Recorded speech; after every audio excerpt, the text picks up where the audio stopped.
Monaco Pizza presents SCP. The Steve Dangle Podcast with your hosts, Steve Dangle and Adam Wilde.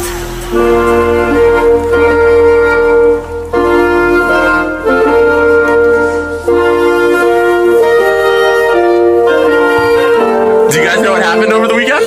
Oh, yes. Austin Matthews, Leafs #1 pick. First one since 1985. Oh, and Adam got engaged. Austin Matthews. What? Wow. So, for everyone asking us, let's start with the obvious. Adam Wilde, co-host of this podcast, got engaged.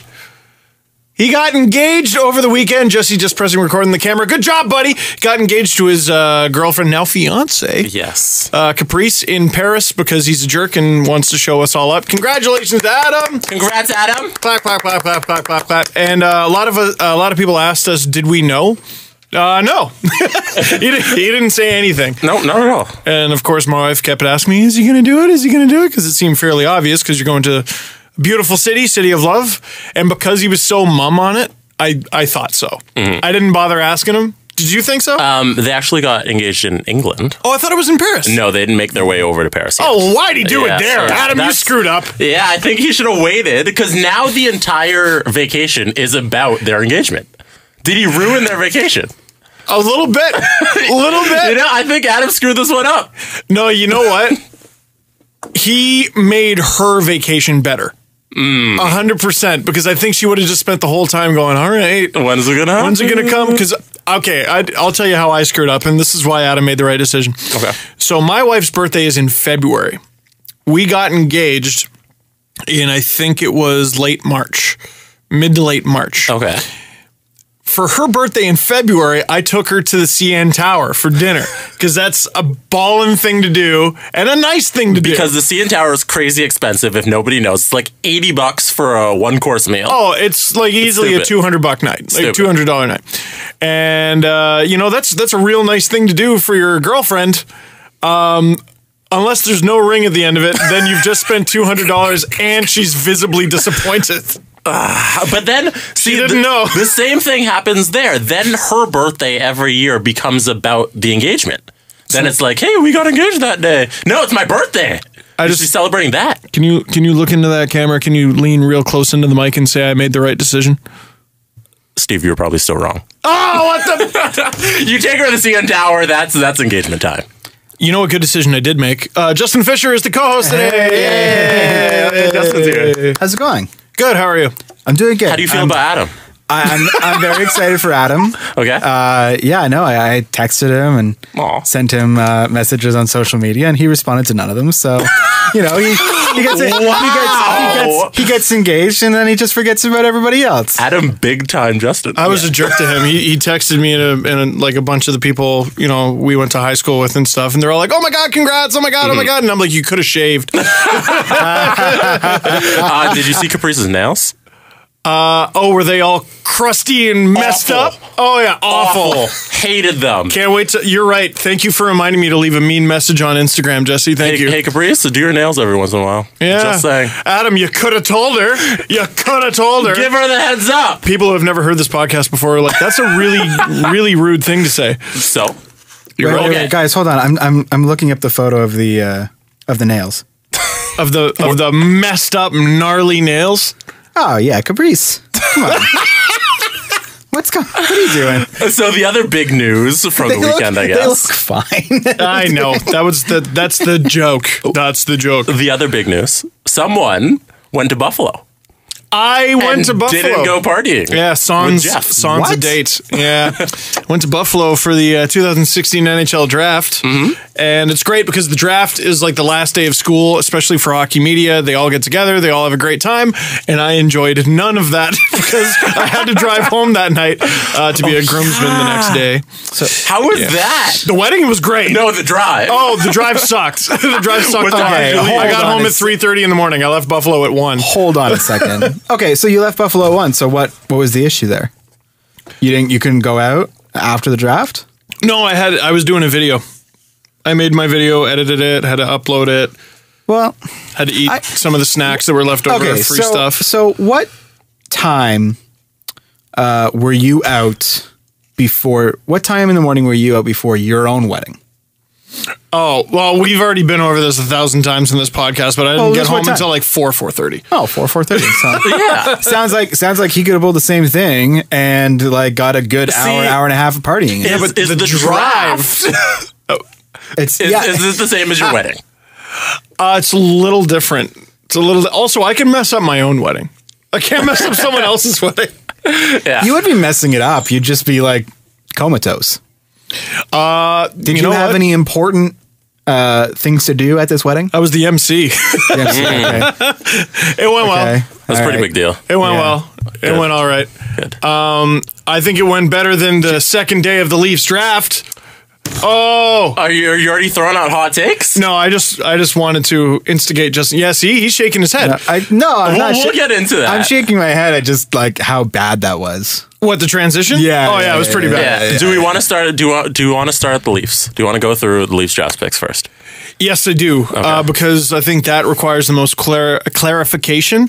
And you go into the draft and you listen to a podcast with a guy named Justin Fisher on it. Hi. And you try to pay attention to certain names that you know. Yes. And because you know those names and you know roughly their skill sets, those are the guys you want. And then on day 2, the Leafs proceeded to get 0 of those guys. None of them. No. Oh, did they get one? No. Actually, they drafted one player that I specifically named on the podcast. Was that Babilev? No. Which one was that? No, I don't know who that Babilev is. Yeah, I don't think anybody knows who it is. No, it was Joseph Woll, the goaltender. Oh, that's right. Yes, you did mention him. Yes. You did mention him. So, okay, a lot of people disappointed because this draft was completely different from the one they had last year. In 2015, it was all about skill and speed and offensive upside. Didn't matter how small the guy was. 5'7", 165 pounds. Who cares? We're going to draft him because he's the most skilled player, best offensive player available. So you look at their plan from 2015 and you go, oh, at 31, like DeBrincat is a no-brainer. Or what was it, Abramov? Abramov. Vitaly Abramov. Any of those guys. And they went complete opposite in 2016. They got a bunch of guys that were over 6'2". I think there was one that was 6'4", 6'5". There was a lot of height. And a bunch of guys who weren't 18. Yeah, that was the big thing to take away from the draft. I think there was 3 guys who were born at 2 in 96, 1 in 97. Oh, what graybeards. There was a couple there was a couple that were draft +1, but there was also a couple that were draft +2, which is even I believe those are the 96 babies. That's even more rare to see players that are draft +2. Yeah. Because I think it's either that or one more year, if they pass through the draft completely, then they become free agents. You know what I mean? And then they were just undrafted free agents and you could actually go out and pick them up.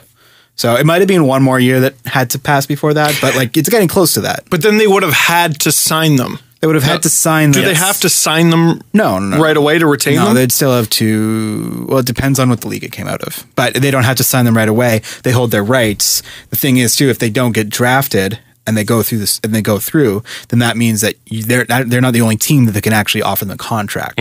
So that, it may.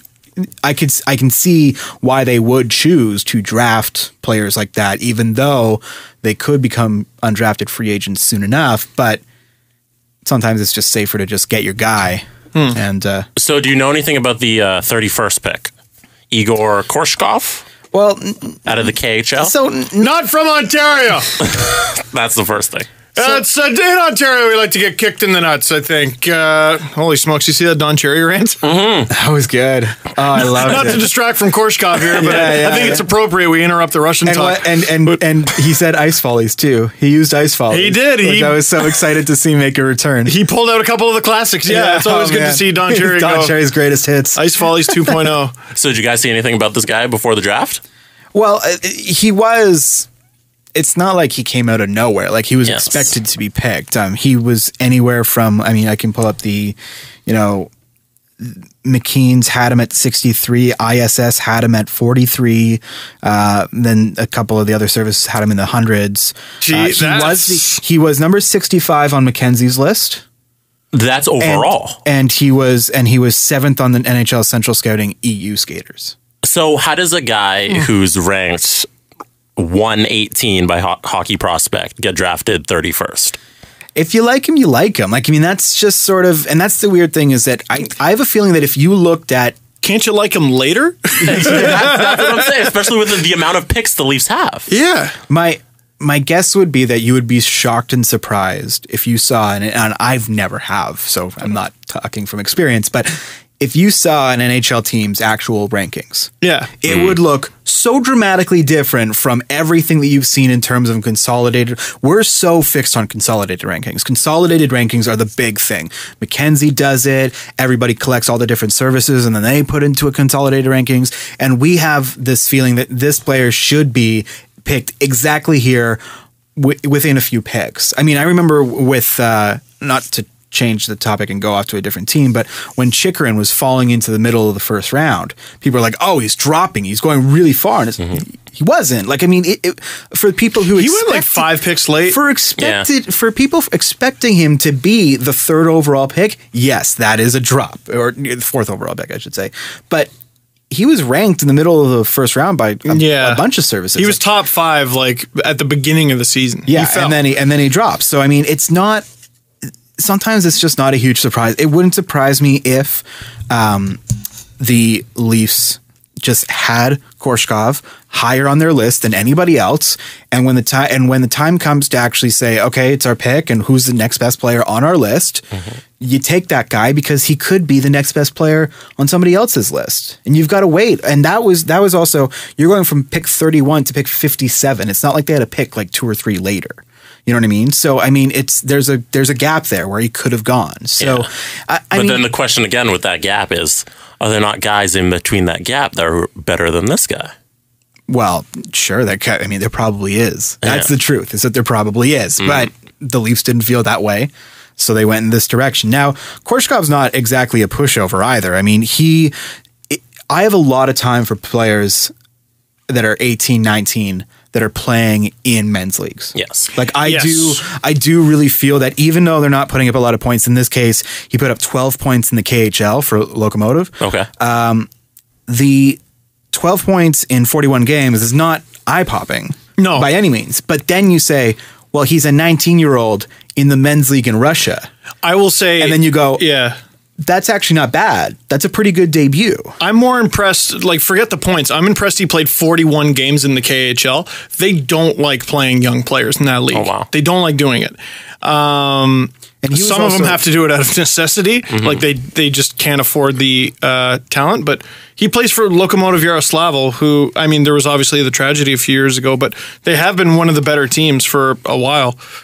And when he joined the Russian World Junior team, he led the team in scoring with 8 points in 7 games. I'm listening. So he tied with Provorov, the Philadelphia pick from last year. Yep. There you go. And he looked great in very limited games that I saw him in the AHL. Yeah, that's an interesting number for sure. Yeah, and you know, also you have to also consider that the Leafs, they've been sort of circling around Russia more than I've seen them in a long time. Because you've got Nikita Soshnikov that they pull out as an undrafted free agent, right? And you go, well, how did the Leafs know about this player? Well, one, they've got scouts in Russia, and they've got, which is tell me a bit about that, because like people look at the Leafs front office or whatever and stuff like that, and their facilities, and they can afford it. But it's how unbelievably expensive must it be to just send a scout all around Russia or Europe? So their scout is actually an assistant coach for a Russian team, a KHL team. Wasn't it Sasha's team? Was it Sasha's or was it Korshkov's? It might be the assistant coach of. I don't remember. I'm not sure. I can't quite remember. You know who might know? Reporter Chris Johnston, by the way, who's coming on later in the show. Yes. So next segment. So he they have an assistant coach over there that's watching the KHL every game, knows every player in the league, and is just feeding them information on the young players. So, and I guess in his spare time, hitting up the MHL games and going to see the junior teams. I guess that would be MHL. By the way, is the AHL of Russia? No, the Russian Junior League. It's not second tier. Oh, so it's junior. The CHL then. Yes. Yeah. I'm sorry. So it is a. It's not surprising that they have a scout over there that is telling them, oh, this guy's good. He did really well at the World Juniors. He wasn't ranked quite as highly, but maybe they see something that other teams aren't seeing. And Russia has historically been a more difficult area to scout because there's not as big of a focus on that area, right? You hear about the Ovechkins and all the top, Russian talents that come up. But I mean, it's harder to scout the MHL. It's harder to scout the young players that aren't getting a lot of ice time with their KHL teams. Because if you do make the KHL as a young player, you're probably not playing first line minutes, and you're probably not getting a lot of power play opportunities. No, you're almost certainly not. You're getting a lot less exposure there. So it doesn't surprise me that they would see something in this player. They saw something in Soshnikov. Mark Hunter also had to be aware of all the import players when he was with the CHL, when he was with the London Knights, had to be aware of those players and what young players would consider jumping over. And he probably had to be more familiar with those players because I'm sure that a lot of those young Russian players, if they could stay in the KHL and make some money as a pro, they would. But if they couldn't, they might prefer to come to Canada as opposed to playing in the Russian junior leagues. So you would think that he would have some familiarity with a lot of those European players. So I mean, it's not a mind-blowing pick by any means.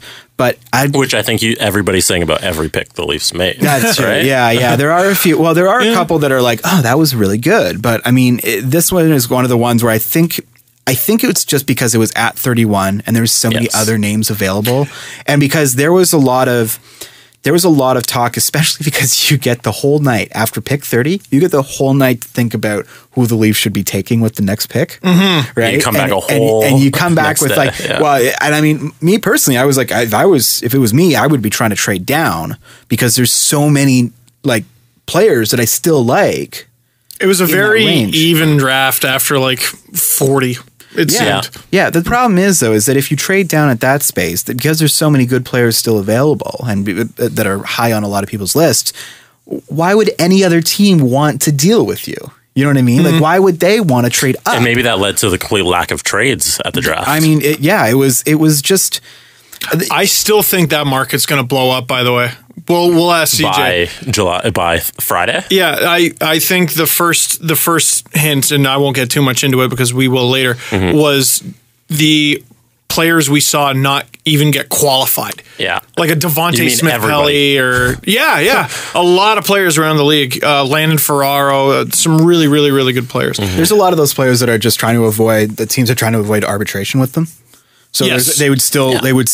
I would expect a lot of those players that you're like, oh wow, I'm surprised that they would just let that player go. They're probably still negotiating with them. Great example. Just before we started the podcast, Greg McKegg was not qualified by the Florida Panthers. They just signed him. Okay, to a 1-year, 2-way deal. So, one final note on Korshkov. So, we're talking about how hard it is to scout these leagues. If you're scouting the Swedish league, you're scouting Sweden. Wee little Sweden. You're scouting Finland. You're scouting, the Finnish league. You're scouting Finland. Swiss league, Switzerland. There you go. Yeah, I'm doing good. The longest road trip in the KHL, when I was doing highlights for it, and I think it's longer now, was over 10,000 kilometers. Go look up where Khabarovsk is, where Amur plays. It's basically Japan. And it's not like you just hop on Air Canada and go wherever you want. You're in Russia. Amur, please. That they are on complete opposite sides of Russia, and they're in other countries too, and they're soon going to be in China. And that's the interesting thing. The KHL is expanding and you also got Jokerit in Finland. They're all over the place. It's pretty crazy. But Jokerit is probably the most heavily scouted because there's already the Finnish scouts, right? Yeah, so it's easier to see that team, and that's probably where a lot of Russian scouts, quotes, that's where they would probably actually be.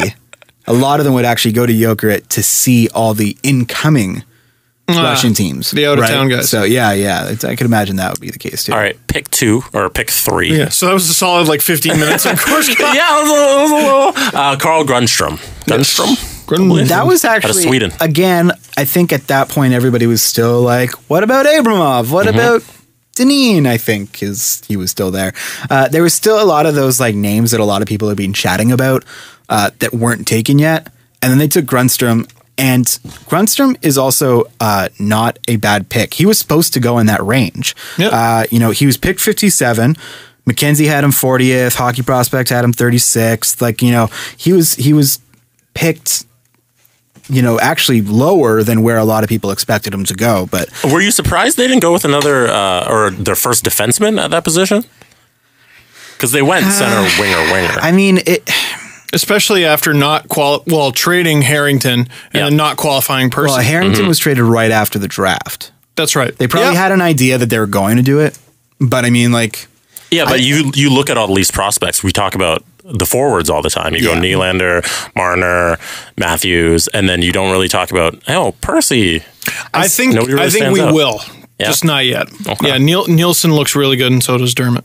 Yeah, there's a few prospects there among the defense that are, decent, but there's just no, stud like a Nylander, like a Marner, like a Matthews. There's no blue chip guy. And if there is one, it's probably Riley. And a lot of people, you got to remember that he's still so young. It's he's going to be part of the rebuild. And when the Leafs are hope to be successful, he's still not going to be 25 yet. That's the, so it's awesome. So you got to consider that. But at the same time, I really just think that the Leafs, it seems like they just go best player available. You might argue with what best player available is at that spot with them, because they certainly, as is evidenced by this draft, they certainly had a different idea of what is best player available. Yeah. But if they, I don't think they would be going to look for,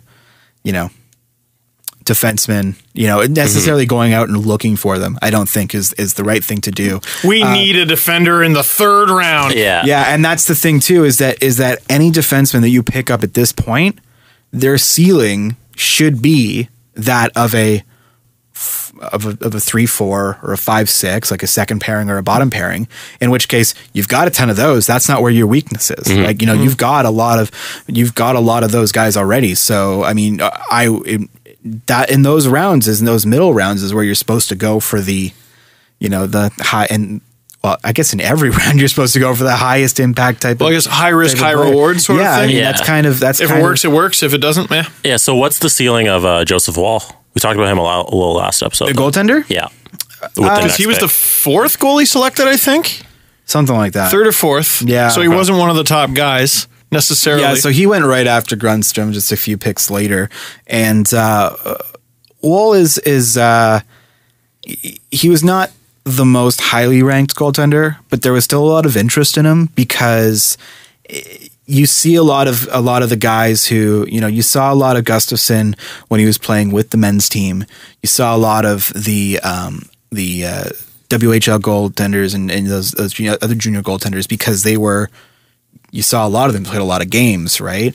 And you tend to see a little bit less of the U.S. national development team guys. They tend to be a little bit not scouted as much. They tend to be they're seen less often. And Wall has a lot of good characteristics. He's a big guy. He's 6'3". He's almost 200 pounds. So he's already got NHL size, right? It's just about sort of I guess getting that strength and he's one of the 98 babies, so we're not going to see him for a long time. He's still 17. So oh wow! But the nice thing about and he's also going to go to school. He's actually committed to Boston College. I believe it's the great program, which is a fantastic program. Yes, Justin. Yeah. So it is.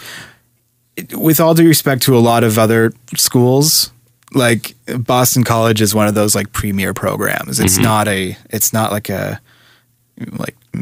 in Minnetonka or anything like that. No, they're up there with like Michigan. Yeah. Harvard program. Yeah. North Dakota. And the other Boston. The Boston University, right. Yeah. The Terriers and the Eagles have quite the rivalry. Mm-hmm. And if he's going to that school, and I believe that Boston College was where Thatcher Demko went. Actually, I think you're right. That's blue chip Vancouver Canucks prospect. He's supposed to be their savior once Ryan Miller gets that. Once he gets traded to Toronto, you mean? No, never, ever. So I mean he's going to go to school and he's going to spend a few years there in Boston College. Okay, and he's got starting goaltender upside, but he's so raw because he's 17. Like, I mean, you see all, you got the size there, there's some mechanics there, but I mean, at this point, it's all just learning, getting the experience, the reps in, because that's you're not going to know what he is for 17 is so young. Yeah, I know. Anyone who watches like junior or I guess developmental hockey regularly, you can get tricked. Like, you really have no idea. Like. The guy who you and I watched very closely because we covered the Memorial Cup that one year and the OHL playoffs was Devontae Smith-Pelly. I could have swore I thought you were going to say Jordan Bennington. As far as goalies go, Jordan Bennington was a stud. Yeah. He was fantastic. He was stealing the show. He really helped drag the Owen Sound Attack to a win. Not the Memorial Cup, but the J. Ross Robertson. And then Smith-Pelly was so dominant. Like, he looked like a future 25-30 goal scorer in the league. And then, I mean, he's still fine. Well, probably going to get an NHL contract, but which isn't bad. I'm trying to remember that top line. Still was that top 1% in the world? Yeah, ever people. Yeah, that top line, and I think it was like dominant for me. I think it was him, Cizikas, and Shug. Oh, the Shuggernaut. Yeah. I think it might have been the Shuggernaut. Yeah, it was Shug. And I don't think Shug ever made it out of like Carolina's farm system. No. Like, I mean, it's just like, and that's the thing is that they were so good. And, that was a really good team. Stuart Percy was on that team. Yeah. We can move the next guy who's also going to be going off to college to University of Wisconsin, JD Greenway. Yeah, JD or James, whichever he goes by. I saw it both over the weekend. This was one of those picks where a lot of people were upset about it because you're looking at a big defenseman who doesn't put up a ton of points. And then later they took a bigger defenseman. Yeah, they put a bigger defenseman. Greenway moves pretty good for a big guy, and he had, let's see here, he had 28 points in 64 games, which isn't bad. For a defenseman. Which league was this again? This was the U.S. National Development Team. No. So it's not bad, but the thing is that if you're not on the top pairing, it hurts you. And the top pairing was Adam Fox and Chad Chris. So he was the number 3 defenseman on that team. And to put up half a point a game as a second pairing guy is not bad. So, and by the way, like, a guy like, I mean, this isn't the best comparable, but like Garrett Sparks, for example, was, I think, the Guelph Storm's backup or like third goalie when he was drafted in the 7th round by the Leafs. But they saw enough potential in him that the next year, I think he gets the starting job, ends up playing like more games than any other goalie in the league. And I mean, he didn't have a great NHL stint, but he made the show. Yeah. He was one of the better AHL goalies when he was healthy. So sometimes it's about opportunity. And I guess we haven't gotten to him yet, but Bobilev is a great example of that, right? Yeah, we got to wrap up on the first segment, and we'll be back with Chris Johnston. But before we do that, any of the last guys, I think we got 6 guys left on the list. Any guys that stand out there that you want to get to first? Well, Bobilev? Yeah, if you want to go to Bobilev. No, Bobilev's not the interesting one to me. He's interesting. He played on Vancouver's fourth line, and Vancouver was bad. I'm going to do it because I know about it. Go for it. He played on the Vancouver Giants, and they were bad, and he played on their fourth line. Doesn't get drafted, and then the next year he plays on Victoria, was it? Yes. He plays on Victoria, higher up in their lineup. Does great, and the Leafs end up drafting him. Okay. So high risk, high reward pick in the late rounds. That's what you want to do. Do you think his upside is you said high risk, how high is his upside? I don't know that. Okay. But, if he cracks the NHL at that late in the round, good. And it's funny. I heard so many people, talking about like the success rate of drafting someone who wasn't drafted the year before, but was still eligible. Yeah. And they're like, oh man, I'm trying to think of another guy. Renat Valiev. He was drafted by the Leafs 2 years ago, guys. Andrew Nielsen. Was he an overager? He was? Yep. Oh, I didn't remember that. Yep. Oh, so is that why people were upset about him getting picked? Yep. Oh, okay. I was looking at his numbers. I'm like, that doesn't make any sense. Yeah. Okay. Yeah. They did it twice, like 2 years ago. Oh yeah, the Leafs. Nielsen was last year. The Leafs have picked overage guys, and I mean, do I have time to get into? I don't have time to get into this. You can go ahead for a little bit. Okay, real quick. Yeah, real quick. So Zach Urbach, or Urbach, I'm sorry if I'm butchering your name, Zach. He is an analytics guy for the Mississauga Steelheads, and he consults with NHL teams. And he wrote this piece about draft inefficiencies in reference to overage prospects. And it really did seem like there was the NHL as a whole just didn't value overage prospects. Oh, he's done. Because if you didn't get drafted the first time, it didn't matter how many points you put up. It could be a guy who's scoring a point per game, and but he didn't get drafted in his draft year, so he must not be that good. Well, wouldn't you be pretty happy if you drafted a guy and in his draft plus 1 year he was scoring a point per game? Yeah, well, this is the funny thing. If he gets picked and then is a point per game, you're like, he's coming along nicely. And if he doesn't get picked and scores at a point per game, you're like, yeah, but of course he's older than the rest of his competition. Of course he's scoring a lot. Exactly. Yeah. It's like you always give the pick guy the benefit of the doubt. So he wrote this really great piece. It's on prospectstats.com, prospect-stats.com. And he wrote this great piece about how all these overagers were being undervalued. And a lot of people sort of are looking at that going, okay, well, the Leafs, we know that they're very stat savvy. We know that they've got a department dedicated to it. But we can't explain why they went after all these guys who are 6'4", 6'5", and have low totals, and we're not sure how they'll ever. Well, it's because of this. It's because they were overage guys, and they went, wow, that's really good. The one that pops out to me. Plus, the organization has very little size. Yeah, which has changed now.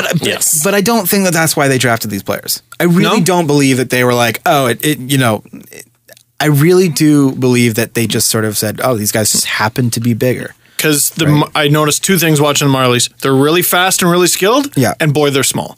So one do of the they best, get bullied? A little bit. Yeah. A little. I mean, they were a feisty bunch of miserable guys to play against, most of them. But some of them were they got pushed around. But some of them were also 18, 19, 20, 21. They were young. Like, I mean, That's they were true. extremely young, so they're going to be smaller just naturally, right? You know who's an overager? Who's that? Andrew Shaw. Ooh, you know who we're probably that was another guy we saw at the Memorial Cup that we said was going to make it, and he was drafted as an overager in the fifth round. So we're probably going to talk a little bit about Andrew Shaw next. With reporter Chris Johnston on the Fan 590.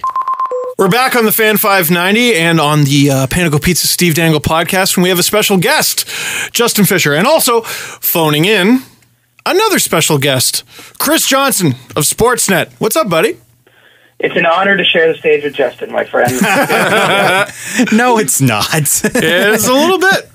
A little bit. I'm a little special. So you're a little bit overworked, a little bit flustered, buddy? How's it going? I'm okay. It's those sort of dog days before July 1st. So we're doing a lot of talking and a lot of harassing people, but still trying to figure out what's actually going to happen. What is your sense of what's going to happen? In a specific guy, or what do you mean? I would say the Leafs, because actually, you know what I want to talk to you about first? Why is it pulling teeth to just figure out who got a qualifying offer with the Leafs? I guess it's just because we're in lose world now. Would be my best guess.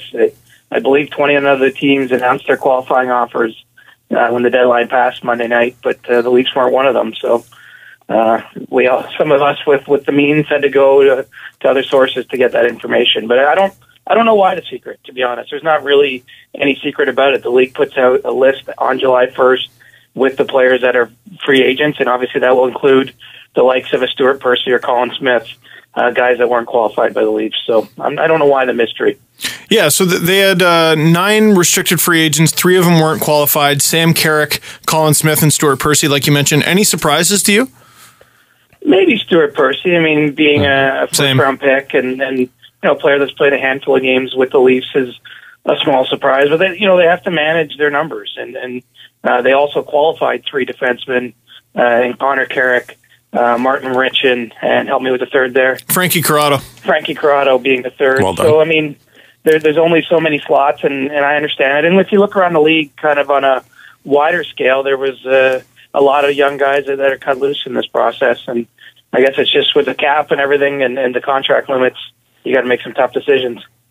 Now, do you think maybe they didn't qualify some of those guys knowing that other really strong players around the league might not be as well? Maybe they could swoop in? Oh, I'm sure that was part of the calculation. And there's always the opportunity to circle back with these guys and to get them signed maybe below their qualifying offer, which is not beyond the realm of possibility. So, I'm sure that the numbers that each had to be qualified at were part of what they were looking at, and without trying to do too much disrespect to those guys. I mean, there's 120 odd young players in the same boat that are going to be unrestricted free agents. So if the Leafs don't find anything with them, there's certainly other players out there to sign to populate the Marlies and have them as depth for the NHL team. I saw a lot of interesting names around the league that weren't qualified, and I'm sure some of them will end up with their teams again. But even though there were some interesting names out there, Colin Smith actually did surprise me as a guy who wasn't brought back or wasn't qualified, or maybe he still might come back. But it would surprise me because Colin Smith was actually the prospect that the Leafs got for Sean Mathias and the 4th round pick, and that 4th round pick was used this year to take Keaton Middleton, who was the big defenseman that a lot of people weren't happy with that pick because he looked like the big defenseman who didn't put up any points, and boo, that's not good.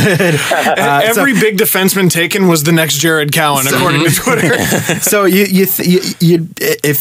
if Sean Mathias was a guy who should have been traded because that's exactly the type of guy that you got to flip for assets when you're a rebuilding team. But if they don't bring back Colin Smith and all they got out of it was Keaton Middleton, I'm not sure that a lot of people are going to be like, I mean, I guess it doesn't matter. You keep Sean Mathias, who cares? But I mean, it's just kind of a weird looking at sort of how those pieces played out so soon after that trade a few months later. It's a little bit weird how that shook out. I got to say, part of me feels that Colin Smith was doomed from the start because I recall asking Lou Lamoriello about it after the deal of, what about this prospect you've acquired? And he said, he's depth for the Marlies. Was about all he kind of paid mine to him. So, and he scored 22 points in 23 games. Yeah, my confusion with Colin Smith is what else could he have done? Mm-hmm. Like, he was a point-a-game player. What did they want? That's a mystery. I mean, I guess they just don't see him as a player with NHL potential. They wanted a 6'5" defenseman who doesn't score. That's what they wanted. The next Colton Parayko, according to Twitter. Chris, you're trying desperately to harass people. What are you trying to harass out of them? What is the next thing? I'm at harassing them. I don't know about getting information, but I mean, obviously, we're all focused on Steven Stamkos and trying to figure out what's going to happen here. I mean, he's by far the first, second, and third biggest name, I would say, that's a free agent this year, and get a sense of where he's at. And the kind of where I believe everything stands is, he's down to the GTA teams, if you want to include Detroit as that's a bit of a reach for GTA, but within driving distance of Toronto, I think that it's going to be Buffalo, Detroit, or he's going to sign with the Leafs and make you a happy man, Steve Dangle. And you wrote an article that's up on sportsnet.ca, and you said that you think this is all going to be resolved by Thursday? I think it can be. I mean, the circumstances here give us an opportunity to see the first sign and trade in NHL history, ever. Essentially. And, because basically the three sides all have something to gain. I mean, Steven Stamkos can get an 8th year on his deal, and the only way he can do that is signing a contract by Thursday night with Tampa. And the Tampa Bay Lightning are faced with a very real possibility that their franchise player is going to walk out the door and leave them with nothing. So, executing a sign and trade at least gets them some kind of asset back in return. And for any team looking to acquire him, even though they have to give up that asset, I think that they would be willing to do that, depending on how the 8 years versus 7 years affects where a salary cap hit comes in. So, I think this is kind of a possibility. I won't say that it's an inevitability by any stretch, but Steve Eisenman did acknowledge that it's something something he was willing to look into.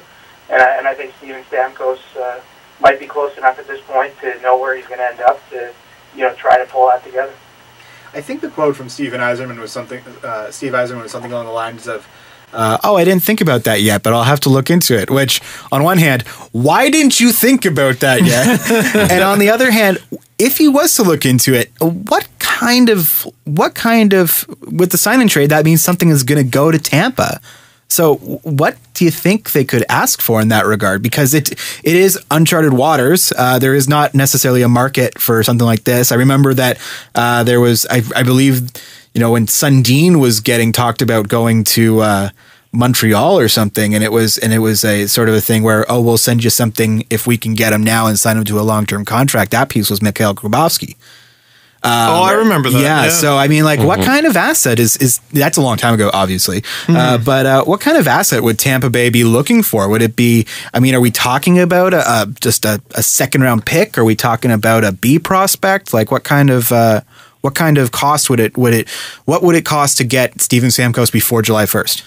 Well, I think you're certainly getting pennies on the dollar if you're Tampa's standpoint. I think a second round pick is not a reach in this situation. And we've seen other guys have their rights moved, and this is obviously a little different than that because in this case the extension is baked in as part of it. But, I think a second-round pick would be a fair ask, and while it's not very much when you compare it to a player of Stamkos' level and where he is, it's better than the alternative because, we on July 1st, if he just signed somewhere else, part of the aspect of this story is how Tampa managed their asset and how essentially they saw him walk away and they didn't realize anything for him. And you mentioned something that I hadn't thought of because I've heard the sign and trade idea before, but if you could sign him to that extra year, you could potentially shave $100,000, $200,000, $250,000 or something like that per year off his cap hit. Like that's got to be appetizing. I would think that you could do maybe more than that. Maybe more. Well, I think you could save up. I think you could save $500,000. $500,000 at least for an extra year. Chris, is this going to be one of the silliest summers in a long time? Well, this is already the silliest summer. I mean, the fact that we're standing here right now so close to July 1st and this isn't resolved and we're able to have kind of this open-ended of discussion about it. I mean, that already amounts to all kinds of silly. And I find it very intriguing that not only is this out there, but so little information has, come up from the relevant parties here that it's allowed us to speculate wildly and imagine lots of scenarios. And, you even had, Tim Murray, the Sabres GM at the draft, fully unloading, pushing all his chips into the middle of the table, talking about how he's going after the big fish and, trying to make a pitch for Steven Stamkos. I mean, this whole thing is unprecedented, and I think it's very interesting. It's given us some spice for July 1st, which is something that's been missing a bit the last few years. And they've been able to talk to him since Saturday, and nothing has come out from that, right? Exactly, and I would think that. I mean, look at Don Meehan, his agent, and Steve Yzerman have kept everything quiet all year. I'm sure as part of any discussions between Don Meehan or Steven Stamkos and other teams, it's been made very clear that if you want to sign him, you can't talk much about it. So I think that explains kind of the lock and key this has been under, and there's so much we don't know. I mean, right now Milan Lucic is on a tour of Western Canada, going to sit down with GMs face to face and coaches and look at facilities and all that type of thing. I mean, we have no sense if Steven Stamkos is doing the same thing, or is he holed up in Mississauga where his agent's based, or north of Toronto and Markham at his house. I mean, there's just a lot of intrigue, I think, to the way this is being conducted, and there'll be a great story when he does eventually wind up somewhere and maybe open up a little bit about how this process unfolded and how he arrived at his decision. I think it's a little bit like NHL 13 or whatever it was. Stamkos is just sitting by a pool and he's got 6 blackberries going at the same time. Hey, Chris got that. That was great. I was like, oh, Chris. Each with a different team's logo on it? Yes. Yeah. Somebody's calling. You mentioned on Twitter that a few names were popping up that surprised you, and this was heading into the draft. Were any of those names moved or could you reveal some of those names? Was it Kirby Reichel? Was it Kirby Reichel? Yes. No, because Kirby's name wouldn't have surprised me, and it's been out there for so long. In fact, I think the Leafs were close to getting Kirby at the deadline, and that didn't happen. And obviously, they circled back and got a trade done there. But one of the biggest, I would say, was Dougie Hamilton. Was a name that I believe was at least in some level of trade discussions from the Calgary Flames. And given that he was only acquired a year ago, that he's a 23-year-old player that they signed to a pretty big deal, I thought it was pretty interesting that he was coming up with those sort of rumors. And I think from Calgary's perspective, they have some cap issues to consider, needing to sign Johnny Gaudreau and Sean Monahan to extensions this summer, plus the possibility that they were talking about bringing Ben Bishop and having to maybe extend him for beyond next season. So I think it was tied to all those talks. I don't think it's so much that they were unhappy with Dougie per se, but that was probably the most intriguing one, and clearly it didn't go anywhere just yet. One thing we talked about when you were in studio was where Marc-Andre Fleury could go. And we really saw three options. Potentially Toronto, potentially Calgary, and potentially we could figure out some kind of funny deal with Dallas. Calgary went out and got Brian Elliott, and I could see them adding another goalie, but I highly doubt that other goalie is Marc-Andre Fleury. The Leafs went out and they got Freddie Anderson, signed him to a huge deal. Do you think something with Dallas is realistic, or is Pittsburgh actually going to hold on to this guy? Well, yeah, a couple weeks on, or whatever we are now, they're holding on to him. I would be very surprised if he was moved now by October. That being said, I think next year his name is going to reappear in any rumor with the team that might need something done. And the Penguins are pretty committed to keeping both of these guys. And I've circled back on some conversations with guys there, and they just feel that Matt Murray there's still a level of untestedness, I guess, to what he's done over a full NHL regular season, and they don't want to take any risks with their ability to try to get back in the playoffs and repeat as Stanley Cup champions. So, they're comfortable with the insurance that Marc-Andre Fleury provides for now, and I think he's comfortable with the situation as it stands. And will be revolved at some point in the future, but I don't think that future is coming soon. Who's the biggest non-Stamkos UFA that you see signing? Is it Lucic or is it Stahl? Who's going to get that next biggest contract? Okposo. Ooh.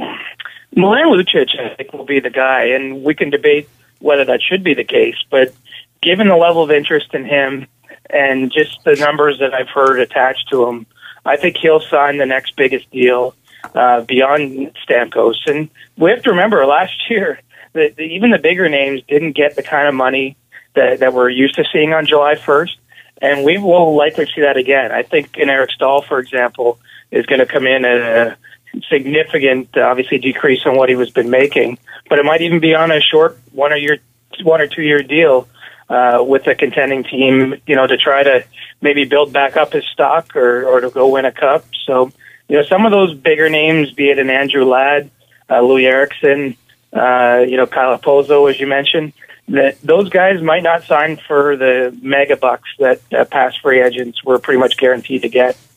So when exactly is the expansion draft? It is June 18th to 20th, 2017, behind closed doors. So they have 48 hours kind of to review, I guess, the list and make their choices.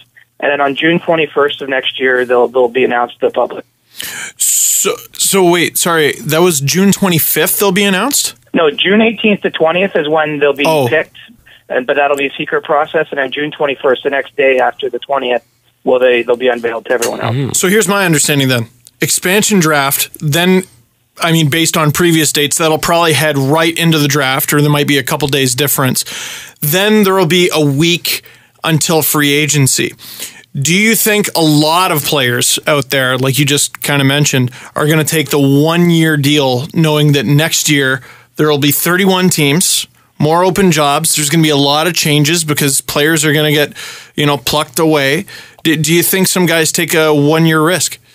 Yeah, there's going to be more of that. The only one I can think of that really actively did it was Marian Hossa years ago when he did it to chase a Stanley Cup and gave up, the possibility of long-term deals. But there's certainly still got it.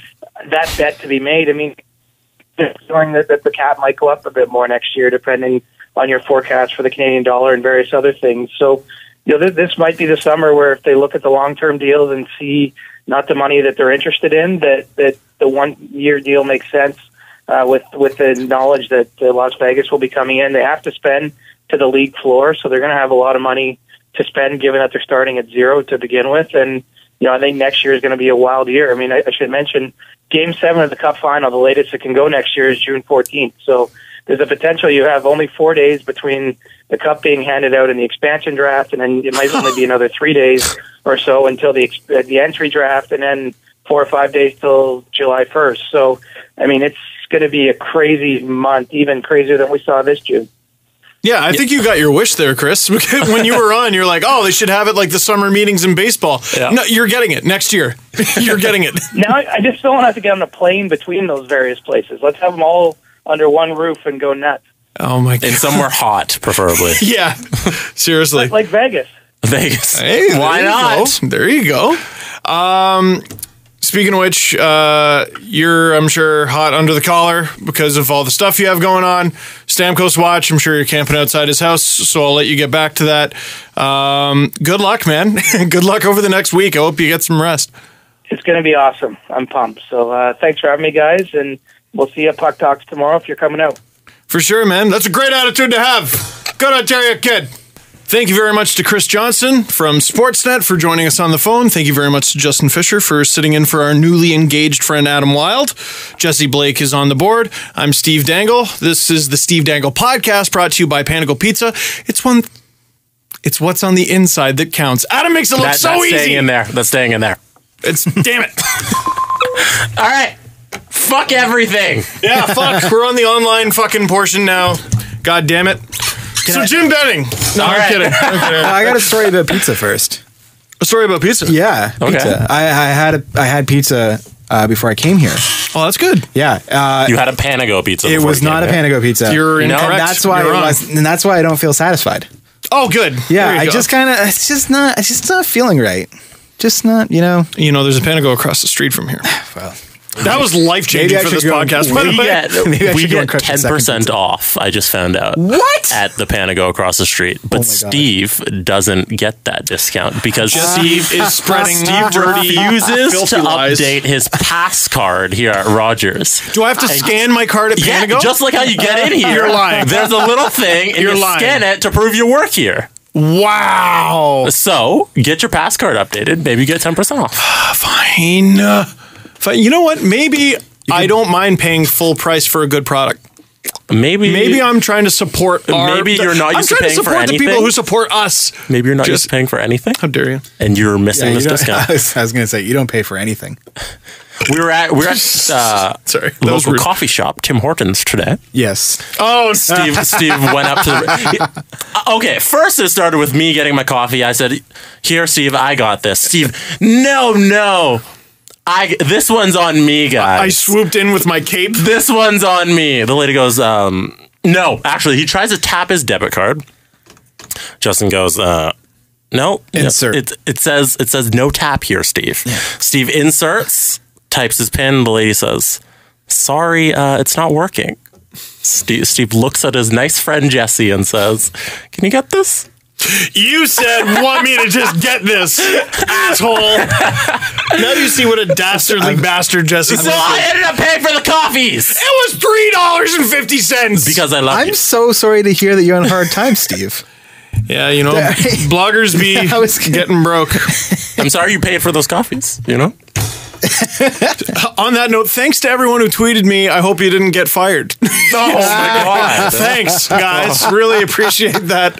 I know you meant well, but not the greatest time to be telling we me that mentioned shit. Puck Talks off the back, so you're going to be at Puck Talks tomorrow? Yes, Puck Talks at the Drake Hotel. I think it's just east of Queen and Dufferin, something like that. Mm-hmm. If you want to go, great. Go to the website. I've been tweeting it. The link is out there. Use the promo code Dangle. You get a % off your ticket. I got my own promo code. Does everybody have their own? And then you got to compete and see who's is most used? I think so. Yeah. I haven't seen anyone else tweet it out. Tweet theirs out. Who else is on it?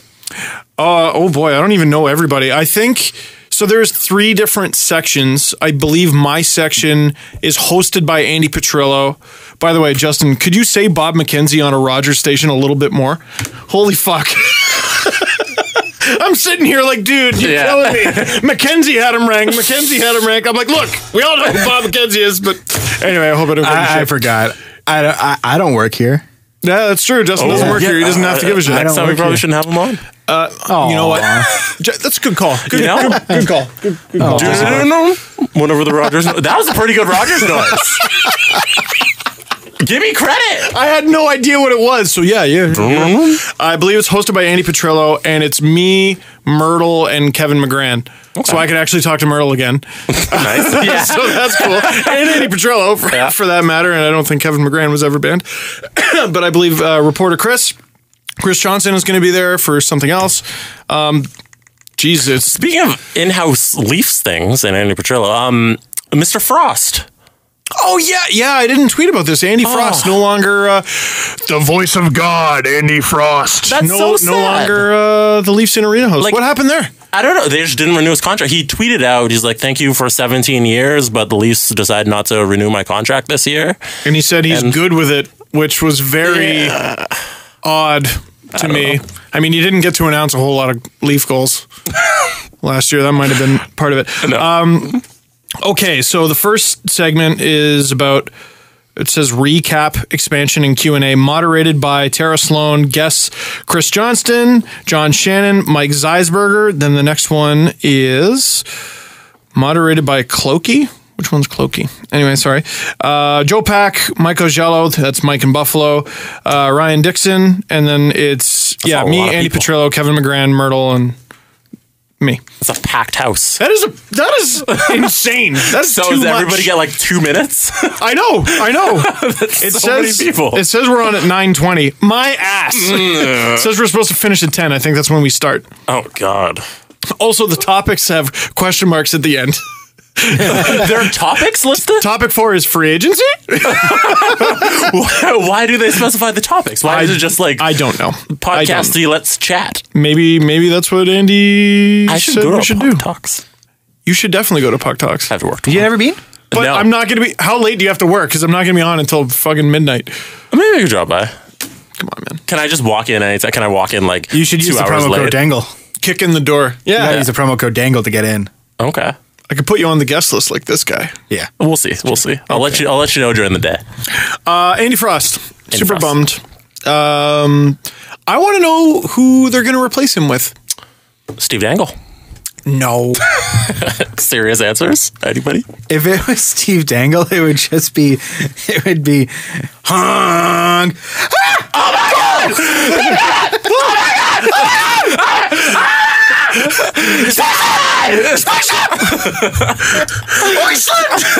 Imagine that coming through the ACCPA. Oh my God! He's gone! It's just me saying all my stupid nicknames. Buzz Lightyear to the rescue! Iggy Ryleman! Did you see that, Iggy? Bob Ross!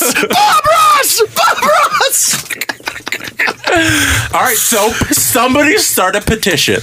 Steve Dangle, new in-house Leafs announcer. No, I am not going to be the Donald Glover Spider-Man of the Leafs, okay? I am not going to be that, okay? Hey. Donald Glover is in Spider-Man now. Really? He's in Homecoming. That's awesome. Yeah. That's pretty great. It works. About fucking time. I don't think he's going to be Spider-Man.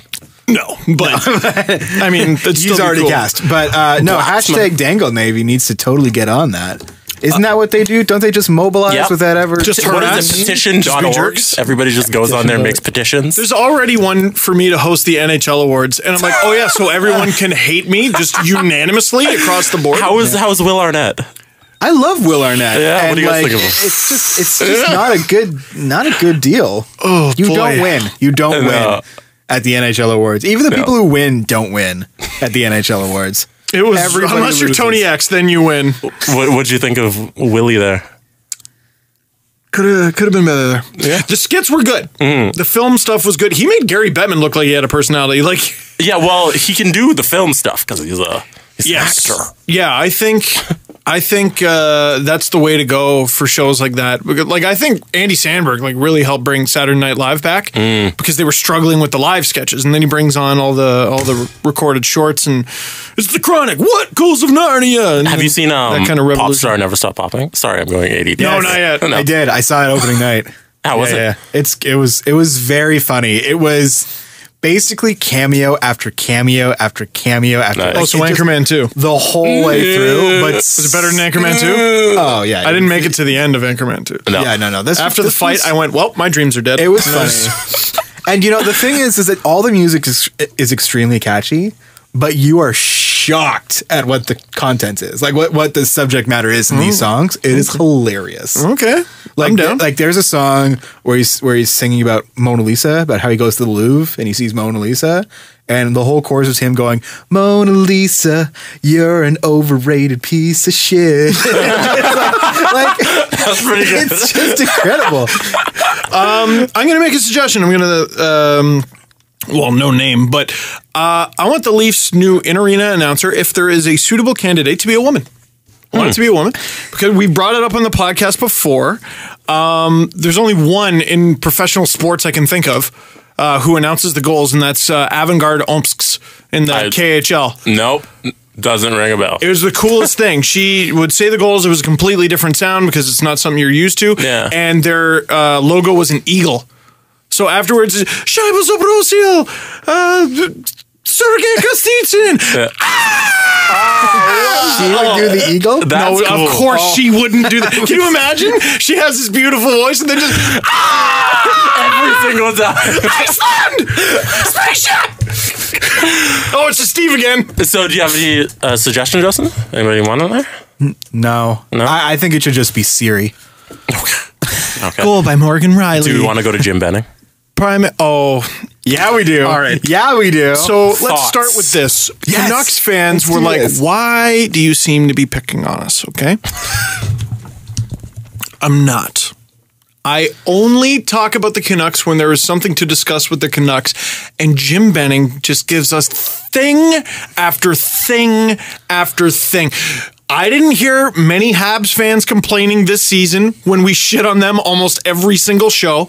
I only heard from a few Blue Jackets fans, and you know what? Yeah, that was kind of mean. we got kind of repetitive. Well, there only are a few Blue Jackets fans. Oh, damn. Well, and now they're coming after you. Yeah, that's Now okay. they're coming Come after at you. me. Come at you, bro. You don't have a blog that they can yell at anymore. No, I don't. You just gotta Just wait till you start one up me and up they on go, Twitter. I remember. hit me It up was on- in June. You said that. So $50,000. He's fined $50,000 because he couldn't fucking wait. 2 days before the window, I think, opens for UFAs. He talks about going out and getting Steven Stamkos. It was cut and dry. Absolutely should be fined. Ron Wilson's one. He should have been fined, but I still defend him a little bit because he was just trying to add context to a conversation on the radio show he was on. Because all day long on the radio show, I'm trying to remember who the hosts were at the time. All day long, they were just talking about the Sedins. They could be coming to Toronto. That was the big rumor at the time. And he goes, all right, let's say the Sedins. And then he goes into what he's saying. Leafs got tampering for that. Jim Benning's just like, yeah, we're going to go out and talk to Steven Stamkos. He straight up said it. The words came out of his mouth. Cut and dry. That's not even cut and dry. To me, that's not even the biggest deal, the Steven Stamkos thing. Steven Stamkos, everybody knows that you can talk to him later on that night. It's PK Subban. Did he say Stuman?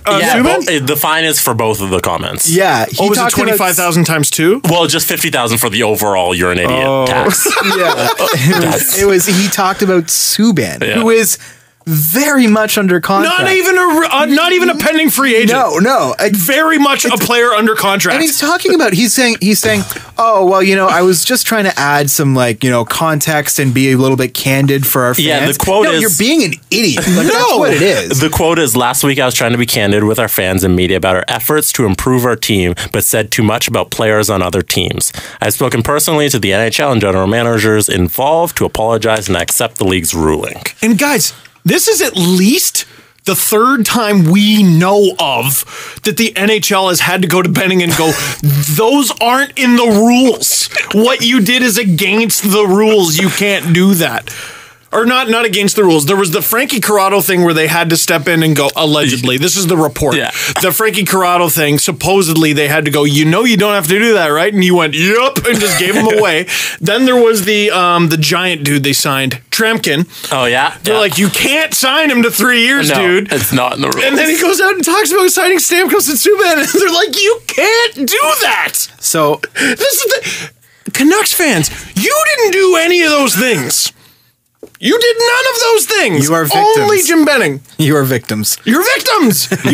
I mean, I got a lot of tweets from Canucks fans going, yeah, we know. Yeah, hammer it. Let's hear it. Let's hear it. Like, Okay, so there's just a madman in so charge. he's like a child who's not listening, and he just keeps going on and on. So how do you get him to stop? Who has to step in? Well, okay. the Aquilinis who want him to make the playoffs at any cost. So are they happy? at $50,000. They're happy if he manages to. They'll be super pissed if he doesn't manage to get one of the big fish. But if he gets a Lucic, pat on the back. You're Is it doing worth exactly what we $50,000? wanted. Yeah. Yeah. Oh yeah. Oh, totally. Totally. By the way, what the fuck are the odds the Canucks would get Stamkos or Subban ever? He didn't even say Lucic's name in his tirade. Well, and this is the thing. Like, I mean, you can't. Oh, if Why not say the one dude who you would have been fine to say? Yeah, Lucic is standing in Vancouver, waving his arm, saying, "Sign me!" Yeah, the King Sign said, me, "Don't worry Benny!" about it. Don't worry about it. No. It's cool." Lucic said I'm a free agent. No. But Stamkos and Subban. I forgot to ask Chris about Subban, by the way. That yeah. kind of went away real quick, eh? Yeah, that was shut down. Well, it went away really quick for now. And we'll pick up again 30 million times. Well, the rest of his contract. Friedman wrote about it in his 30 Thoughts, and he kind of said it was a thing where it was kind of drummed up by fans and then the media, and then once fans and the media are talking about it so much for weeks on end, teams kind of have to go to Bergevin and be like, okay, are you would it trading him? take? Yeah. Yeah. So, and then he has to reply and say, no, shut the fuck up. This is stupid. And I think was there something about Subban's no trade kicking in on like July 1st? That's Yeah. And, So there- and it was- so a lot of people will do their due diligence and call up and Exactly. be like, hey, before this kicks in. But are you seriously considering this? Yeah. Probably not. Like Kadri's kicks in 2 years from now, I think, something like that. That long? There's a no trade somewhere in his deal. And there's going to be Kadri rumors when that pops up. Yes. Because there just kind of have to be. Dude, why aren't there more about JVR? His kicks in July 1st too, I think. Oh, wow. JVR is so dirt cheap that like it's. Why would you and they do also- He's a piece. And also Like, the Leafs he's don't part of need this. to move a top line left winger. Not that old. Not that old. No, he's- I mean, once the Leafs are good, he'll be like a vet-ish, but I think he'll still be in like his late 20s. He'll probably still be on the first line. The crazy thing about next year is that the Leafs are going to add Austin Matthews Yes. and obviously add Steven Stamkos. But then I still not- they're I'm going not to sold. essentially add JVR because he was not around last year. And you're talking about a guy who's a first line guy. And I honestly fucking goalie. don't give a shit. Can we just bring that up? Yes. Like, Bernier was so bad out of the gate. I don't give a shit about if JVR can play defense. I don't care.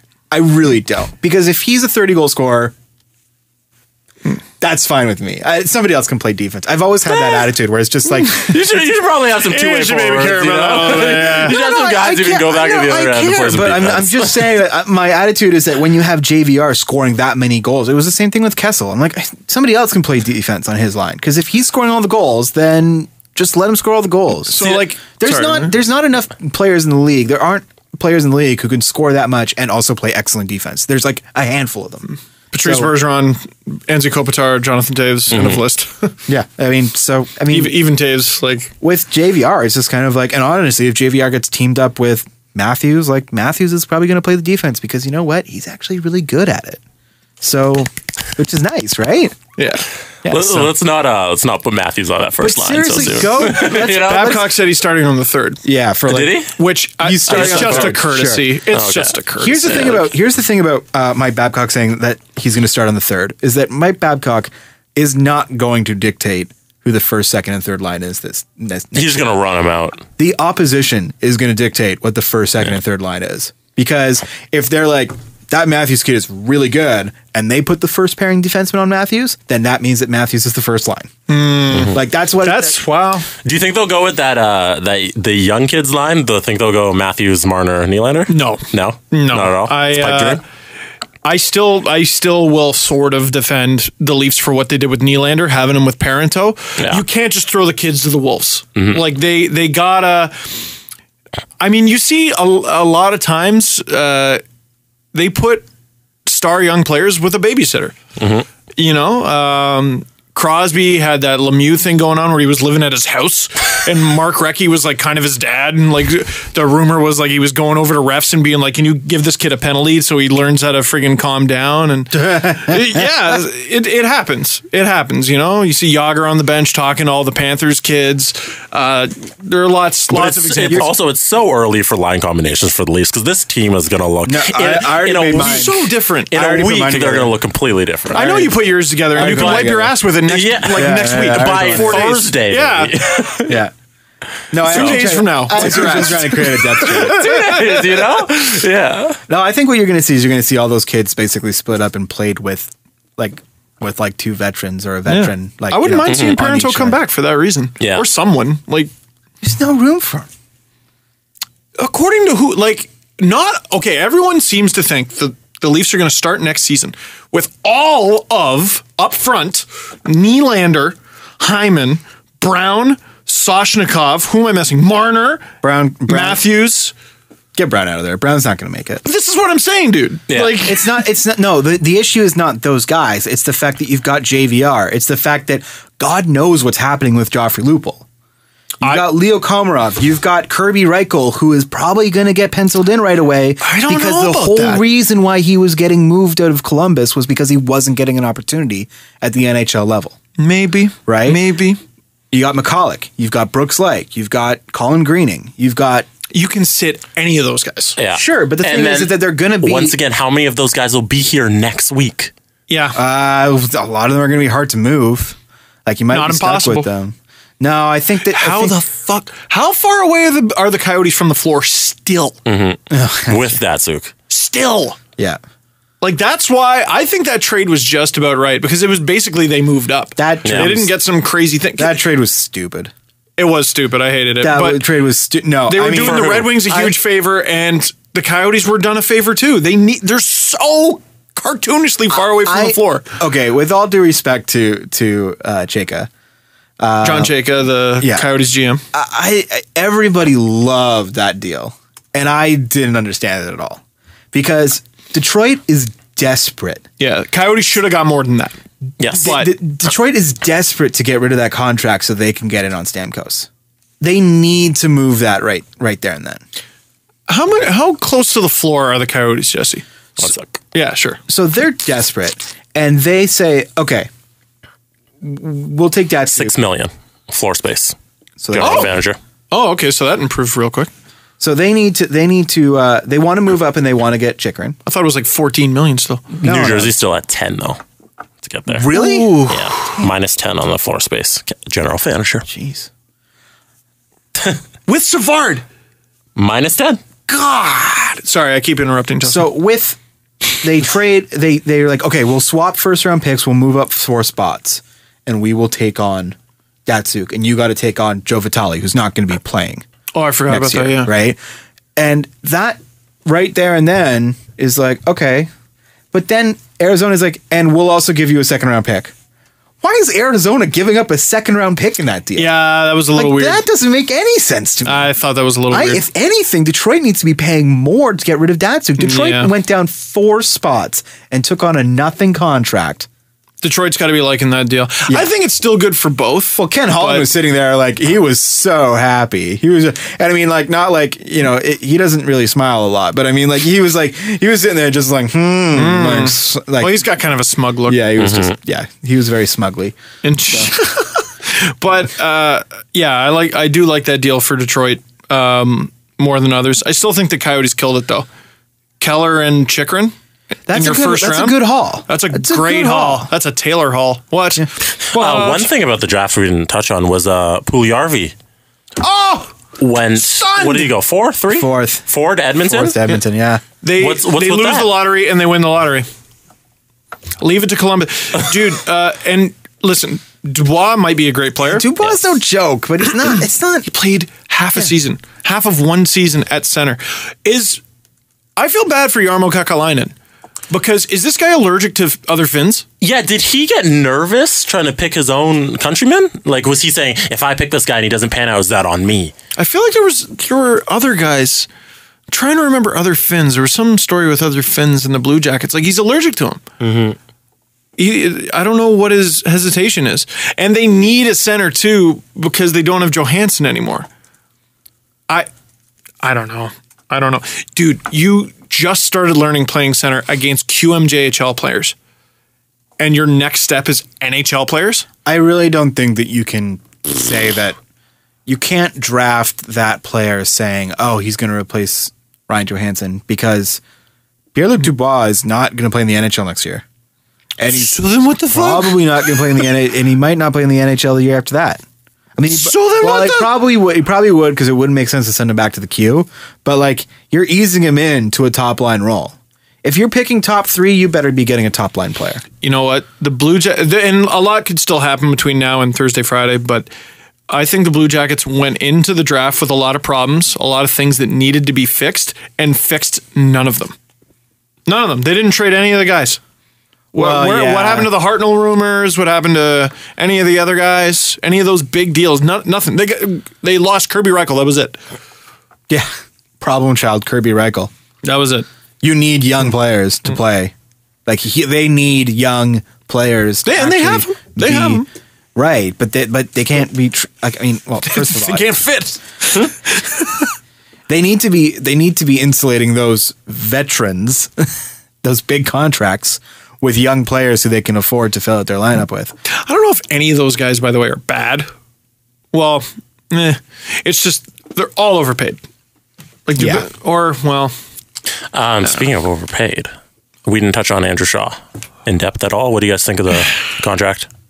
Canadians. I mean, elite third liner. It's not a bad. It's not good.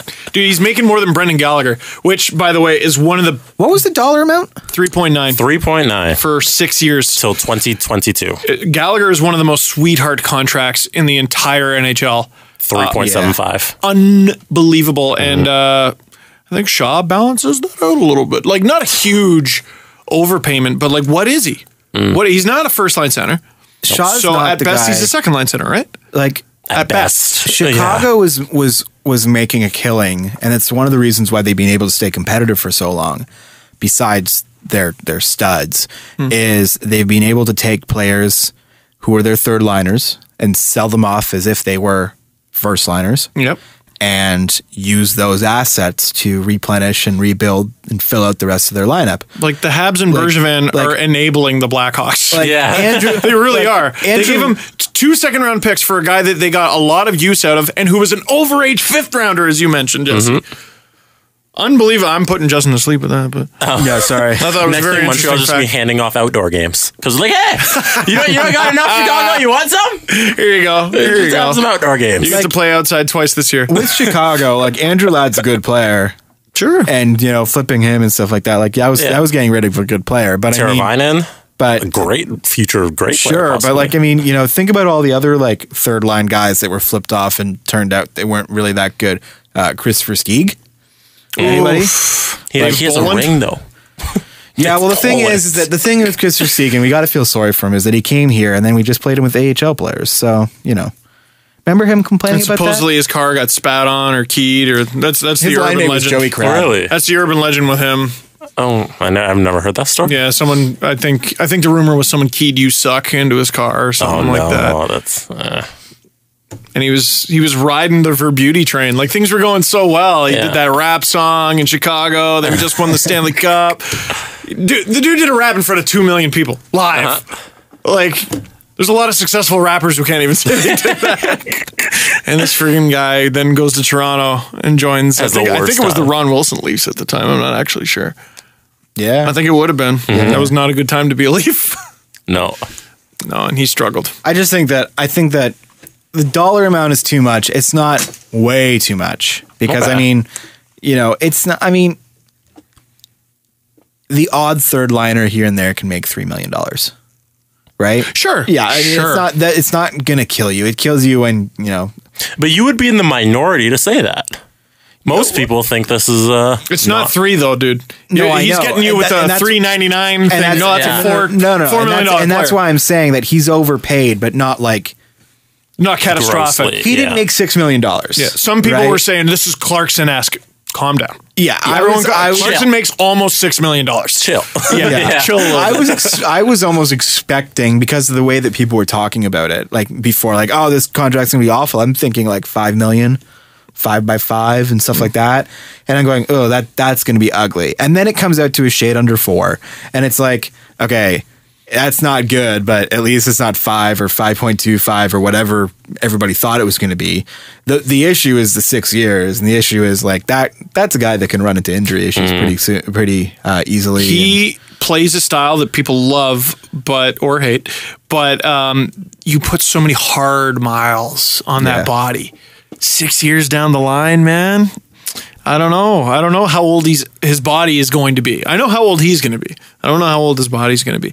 And also, like I saw a few people tweeting about this. That's exactly the kind of player you want to be able to replace on your own. Yeah. It's not that Andrew Shaw isn't worth $3.9 million.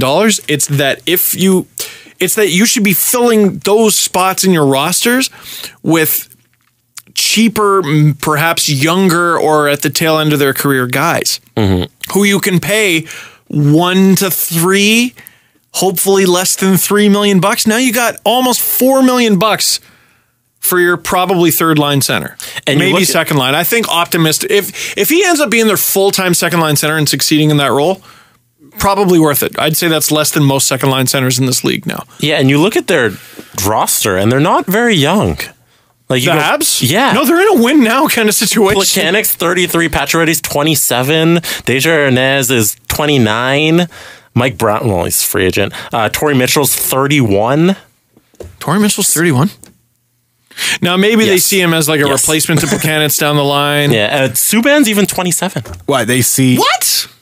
Yeah. Oh, yeah, 2007. 2007 draft. Markov's 37. Are you saying that how is he still playing? Wait, are you saying that they see Andrew Shaw as a replacement for Plekanec? And this is the down thing. line? Yeah, because like they're Plekanec completely different players. is a first line guy. Well, arguably, I would say Galchenyuk good is second probably. line. Yeah. Yeah. but he was their first line to start the a season. long time. Yes, he was. Years.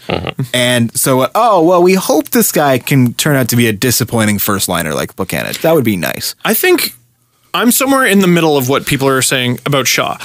That contract is not good, but not disastrous. Okay, everyone calm down. Yes. It's not the kind of thing that really handcuffs you. No, it's not the kind of thing that really handcuffs you. However, people saying that he's Brendan Gallagher, No.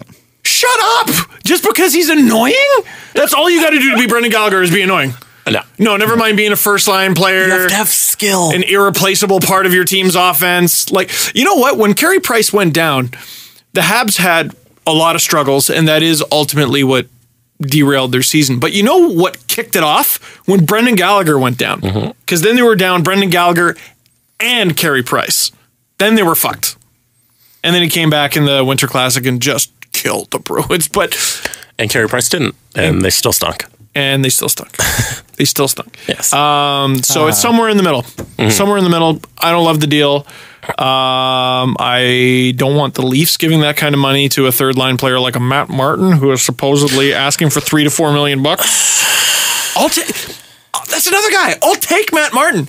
Gimme. Yeah. I'll take Matt Martin For like 2.2 maybe. But if looking at what Matt Martin has done in the market, and he hits unrestricted free agency, I think he should make that kind of money. I also think my team should avoid that kind of contract like the plague. Yes. It's that weird balance. I really in the don't. NHL. I really don't know where the Leafs can fit wingers, though. Yeah. And I mean, I know that we've been talking about how the roster is going to look different and everything like that. And yeah, there's probably going to be some guys that are dealt and some guys that are whatever. Like the big thing to me is I'm waiting for guys like Peter Holland and Tyler Bozak to be traded. Like that. Holland was qualified, but because maybe you can get an asset out of them. You don't walk away from a player like Holland, I don't think. No, that would have been bad asset management. I still think Percy. I have a hard time believing in a league where so many teams need defense and young defense. The Leafs couldn't find anybody to give them anything for Stuart Percy. Really? I understand why maybe they didn't think he had the brightest future there. I don't understand why he wasn't even qualified. They're about to lose this guy for nothing. I mean, they could have traded him for... They could have traded Percy instead of Harrington. For Kirby Reichel. Yeah. I guess... Maybe Columbus doesn't like Percy. Yeah. And that's the thing. Like, we look at these kinds of things and go... I'm sure the Leafs asked. Yeah. Like, it's not as if they went, well, no one wants Percy. Yeah. I'm sure they asked. Yeah, a lot of people like to talk about, like, especially the draft. Leafs should trade down. You need a partner. You need somebody who wants to trade up. Like, you can't just like call people up and be like, "Hey, let's do something," and they'll be like, "Okay, whatever. What do you need?" Like, there's nothing like that. I've told this story before, but one of my favorite Andy Frost moments when he was still doing the Leafs post-game show. I think I was like AM 640 or like Mojo Radio or something like that. Mojo. Yeah, remember that? Yeah. Someone calls in and they go, I think they should trade Travis Green for Thornton. Mm-hmm. And Andy Frost goes, well, I don't know what the Leafs would do with Sean Thornton. I mean, they already have, this guy to fight and that guy. And the guy goes, no, the other one, it's in Boston. Joe Thornton? Hang on. Good night, sir. Just stop smoking, whatever you're smoking. Just have a good night. Go to bed. Go. Just no. You can't just trade Travis Green for Joe Thornton. Yeah, and you can't just get a first-round pick for any prospect you want to. There are certain players where you can look at them and go, yeah, there's a market for that player. Like, I really firmly believe that if they want to move Tyler Bozak, you might not get a lot for him, right? But you could get I mean, I don't think it's unreasonable to think that you could get a second-round pick for Tyler Bozak. No, just like or like a B prospect or something. Like, the hard thing there is how many teams can afford to take on $4.25 million or $4.2 million bucks. Yeah. I can think of two. Third, New Jersey and Phoenix. Yeah. Well, Arizona. They don't want to pay full price. That's why the Datsyuk thing is so sweet for them. And why I don't think they got that much. I think they maybe gave up more than they had to. Yeah. But Arizona needed that too. Yeah. I know Detroit was desperate and Detroit was in a worse position, but Arizona needed that too. That's a perfect deal for Arizona. $7.5 million and they don't have to spend anything? You kidding? No, it's the second round pick that bugs me. That they sent to Detroit. Anyway, that's how you know you're a hardcore hockey fan. Yeah. That quote, that's going to be on your tombstone. It's the second round pick that bugs me. Okay, you guys, I have to go to the wash show. Okay. Do you want to pause or keep talking and then we do the press conference, or what do you want to do? I don't know. Do you want to what do you want to talk about? We could keep going. Yeah. All right, I'll see you in a sec. Going to talk Have about fun, how Jesse's man. pooping. Yeah, enjoy yourself. Sorry, I just wanted to be awkward and quiet until he left. So how's it going, man? Not bad. I think I'm going to switch mics. You're going to go over there? Yeah, I never sit here. That's nice. All right. There we go. I'm probably screwing up his levels. I don't care. Hey, man. Good to see you. How's it going? It's pretty good. So we were talking about Andrew Shaw. Yes. And about how that's not the type of player you want to hand out a long-term contract to. No. So let's talk about a player that you do want to hand out a long-term contract to. Okay. That's Steven Stamkos. Justin, I don't know, man. I just don't know where I am. See, first of all, that was a great transition. That was a great transition. That was a You're good at this. A+. Thank you, man. You're a great 1B. So I really just want to talk about Steven Stamkos because I feel like you've been hearing a lot about Detroit and Buffalo and all that stuff, and I'm still just not able to wrap my head around why Toronto's not talked about more in that regard. Because I think everybody's like, oh, these guys... Hey, Jesse, welcome back. Everybody's going, oh, yeah, well, the Leafs are in it, but let's talk about Buffalo and Detroit. Talk about Stamkos. Yeah. Buffalo makes a lot of sense. So, okay, but you know think what? they're going to be really good. This is playing out like exactly how the Babcock thing played out. Same teams and all. So you're convinced he's coming to the Leafs? I'm not convinced he's coming to the Leafs because I really truly believe that anything can happen here. I wouldn't be surprised if he goes to Detroit. I wouldn't be surprised if he goes to Buffalo. I don't know where the Boston thing came from, and I don't believe he's going to go to Montreal. No. Two teams that would be confusing to go to at this point. Boston, no offense, Bruins fans, you're on the way down. And I don't remember who I was talking to about this. Why the fuck would you want to sign with the Red Wings right now? Yeah. Why would anyone that makes want to no be sense to me. Okay, they got this long, amazing tradition of winning. Great. Who do they got? One of the big reasons why people Now sign they're on the downside of that. Well, Dylan Larkin. All right, now name. Okay, good. Dylan Larkin. Now name 6 other players worth giving a shit about. Like it's a hockey team. You need 20 guys at least. You can't just throw Dylan Larkin at me. No. And They're- Peter no. Mrazek. It doesn't. They don't. Ass you. They're not a team that is. Henrik Zet. Sorry, I just Datsuk's contract. the ghost of Datsu. You'll play in spirit. Detroit doesn't seem like a team. Like I can understand the winning now, but you're going there to help buoy that team and like save that team from slipping into mediocrity. Like you're not going there to like enjoy success for the remainder of that contract, that 7-year deal that you sign. You know what I mean? Like you're there to sort of like keep things together for a few years, and then in the later half of that deal, like it's gonna suck. Yeah, you're gonna have Larkin playing with you. Okay, that's fine. Like I mean, Detroit's first round pick was a guy, was a defenseman who's gonna go to St. Cloud, and they're not gonna see for 4 or 5 years. Like I mean, it's Why like on earth it's would you go to the Red Okay, Wings? so final prediction before we do the press it conference. just makes more like to Where me, does Stamkos go? I don't know what team makes more sense than Toronto. Because this Justin- could end by Thursday. Justin might have made a believer out of me.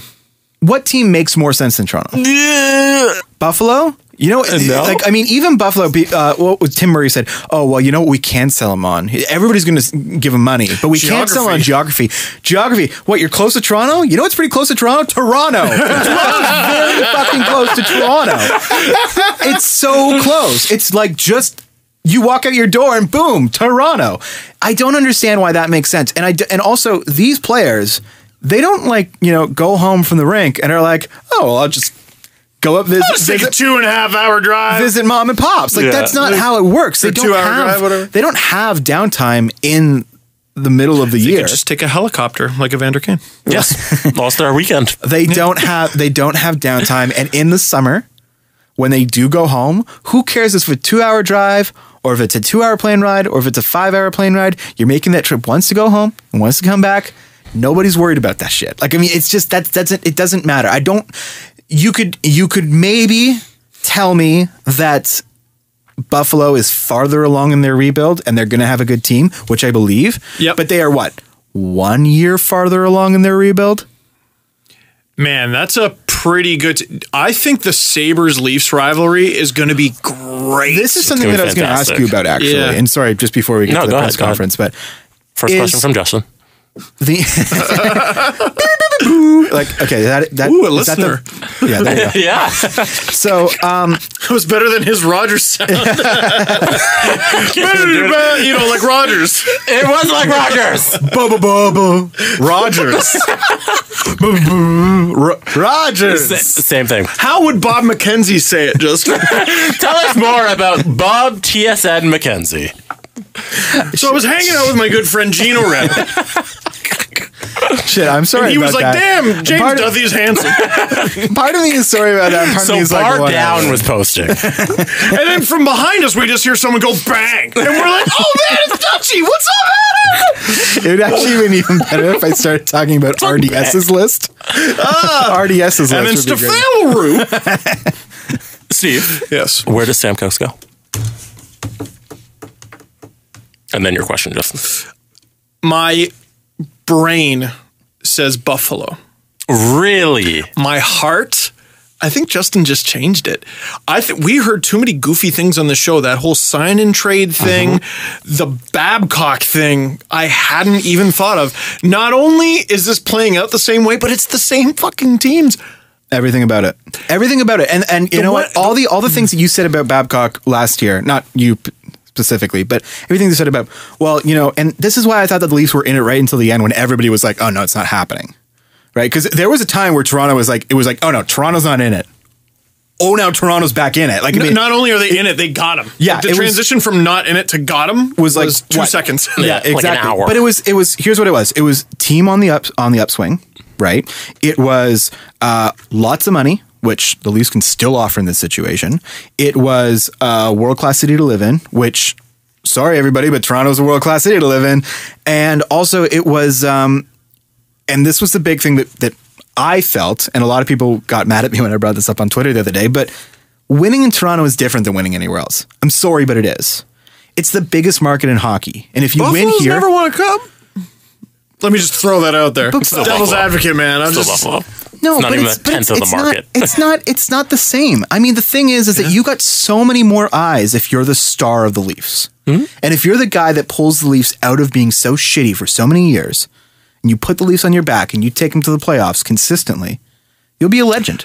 Oh, you'll get a statue for real. Oh yeah, like, legitimately, 100%. The correct answer is that he most likely resigns in Tampa. No, see, everything that I've been hearing lately, and I mean, I understand that I just said, oh well, the Leafs were out of it, and then they were back in it. Tampa, wait and see. I don't believe that anybody that actually goes to free agency. Did you see something on Twitter? Makes, yeah, I didn't like that sly wait and see. I don't believe I don't believe that any player that makes it to free agency and sees what's out there. Yeah. No, he's coming to Toronto, 100%. Yeah, I think Thursday afternoon. What do you know? If recording in the morning or the nighttime at Thursday? People have been asking me all day. I don't know. Okay. But you can't do it in the morning. Why? Before you find out? No, because he might sign because it's 12 o'clock, right? With the sign and trade. So we can't record. The sign and trade would happen before. It could all happen before July 1st. Yeah, so midnight is the deadline for the sign and trade. If we record at night, though, then a lot of people's morning commute is going to be an irrelevant podcast. Yeah. Or like, but July 1st doesn't open up until. I thought it doesn't open up until noon. So then our podcast is relevant for what? An hour? Of the morning commute. 12 hours, you know? You guys can, talk about this later. The important thing is that Steven Stamkos... I don't even know if we're going to have another person here. Steven Stamkos... Might just be me and Steve yelling. I'm not doing Dad! Fuck you. I want to come back and talk about some TSN people some more. Yes. So the... Steven Stamkos is going to come to Toronto because Toronto's prospects are elite. It's a world-class city. When I say elite, I mean the most elite in the league. They're the best in the league. The city is probably it's the best place to win. If you win anywhere else, it doesn't really matter unless you're in Toronto. Okay. And all that kind of stuff. Yeah. Press conference? While we are waiting for the press conference questions, both of you pull up General Manager and tell me how the fuck you fit Steven Stamkos on your team. What, in Toronto? How? You don't need to worry about that until September. You trade Bozak. You can go as many $1 million as you want over right now. Worry about that later. No, you can go completely 10% over. Fleeced by the team that you're doing that with because they're like, hey, so you're fucked. That's okay. If that's the cost if you for have Steven Stamkos and you get if you have Steven Stamkos and Austin Matthews as your 1-2, you can give Bozak away for literally nothing. Yeah. You can just start trading away money. You can just be like, take him. Fire sale. I think he's probably a Leaf by Thursday night. Sign and trade. I think you've made believers out of me. It just doesn't make sense. Anywhere else doesn't make sense. Me too. I could understand Buffalo to an extent, but I don't think that he's going to allow himself to do that. Because honestly, it's Buffalo. Who wants to go to Buffalo? All right. Press conference. Sorry, if I could have one more thing. One more press thing. No. No. Okay. No press conference. First question from Steve D. There we go. I just want to play the music. There you go. Go ahead. First question from Steve D. Steve, what do you think? Actually, someone did ask me this. What do you think about Bob McCowan saying that the Leafs put together a $3.5 million sponsorship package for Steven Stamkos? One, no offense to fellow Rogers employee Bob McCowan, I don't think that's true. Two, I'm fairly certain you can't do that. And three, as if the Leafs had to put that package together. There is literally going to be a Game of Thrones stabbing knife fight to get Steven Stamkos if he signs with the Leafs. He's going to get a clothing brand real quick. I think he's still with Nike. I don't know. Who's he with? Sport Check. I think Gatorade. Canadian Tire. He's Jonathan Taves can get the hell out of town with that shit. He's Sidney Crosby. People in Pittsburgh were laughing. They didn't believe me. I go, Sidney Crosby has Tim Hortons. He's got this. He's got that. He's sponsored by bread. Yeah. They didn't believe me. I'm like, yeah, Dempster's. It's a bread company. And he's fucking, they gave away little Sidney Crosby hockey cards in loaves of bread. Sidney Crosby is as big a star in Toronto as he is in Pittsburgh. Steven Stamkos, like Drake's next album will be him hanging off of Steven Stamkos' head. Views from the Steve. He's gonna views from the Steven. He prefers Steven, Justin. You need to learn that before he joins the team. Drake is gonna be sitting off the V.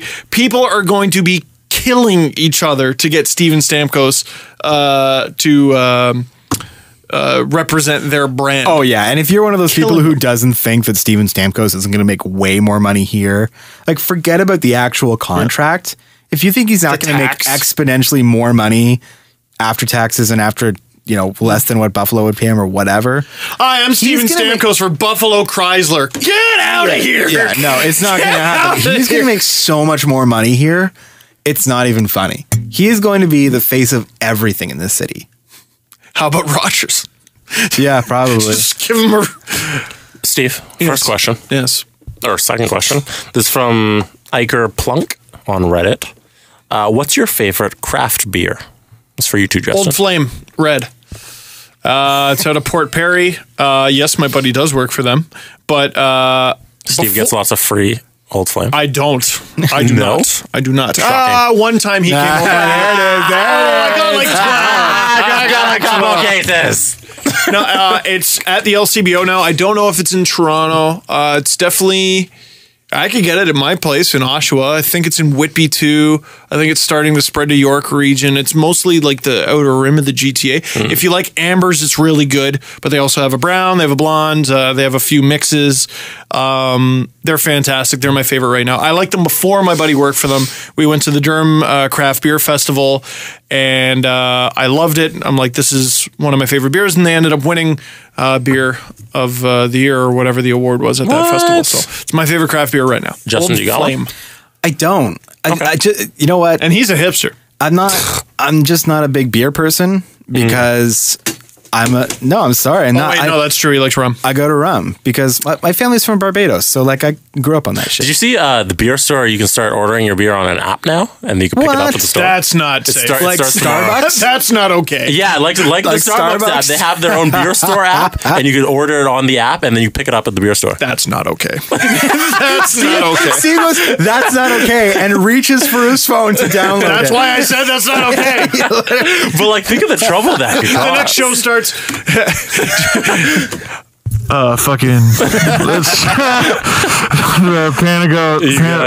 Here's a podcast. It's been a couple days. The music's gonna come on and the microphones are gonna go live. He's just gonna be like, oh, it's gonna be bad. It's bad. I don't know if you guys can answer this. Oh. But go for it. Leafs Bronco 18 had the most. What is he upset about? Had the most. What did you see? What did you see on his phone? What's going on here? You just can't leave Mrs. Dangle at home with Twitter. Oh gosh. Why are people on Twitter such assholes to my Steve? He's a goddamn saint, so suck it, bitches. # Saint Steve. Thanks. That's what you want from your wife. Thanks, darling. That's real subtle. She's got my back. I just don't want people... never mind. So Mrs. Dangle is about as subtle as a brick. Which is why you introduced me to her. Yeah. Oh, yeah. Justin introduced me to my wife. I did. That was my fault. What? Yeah. Neither of us wanted to meet each other because we thought he had poor judgment. And this is when you were like 16? No, 19. 19? Okay. Yeah. I just turned 19. Yeah. Wow. Yeah. Steve didn't like my taste in women back then. Dude, it was bad. Well, it was just because there were so many of them. I mean, that's why it was bad. So, but he was like, I don't want to meet her. And then he did anyways. And then they got Mrs. married. Dangle know this? Oh, you didn't want to meet her? Oh, yeah. She didn't, I don't think she was too interested in meeting me. What? No, that's a lie. Oh, okay. Well, That's of course it is. Look, right? Did you tell the story at the wedding?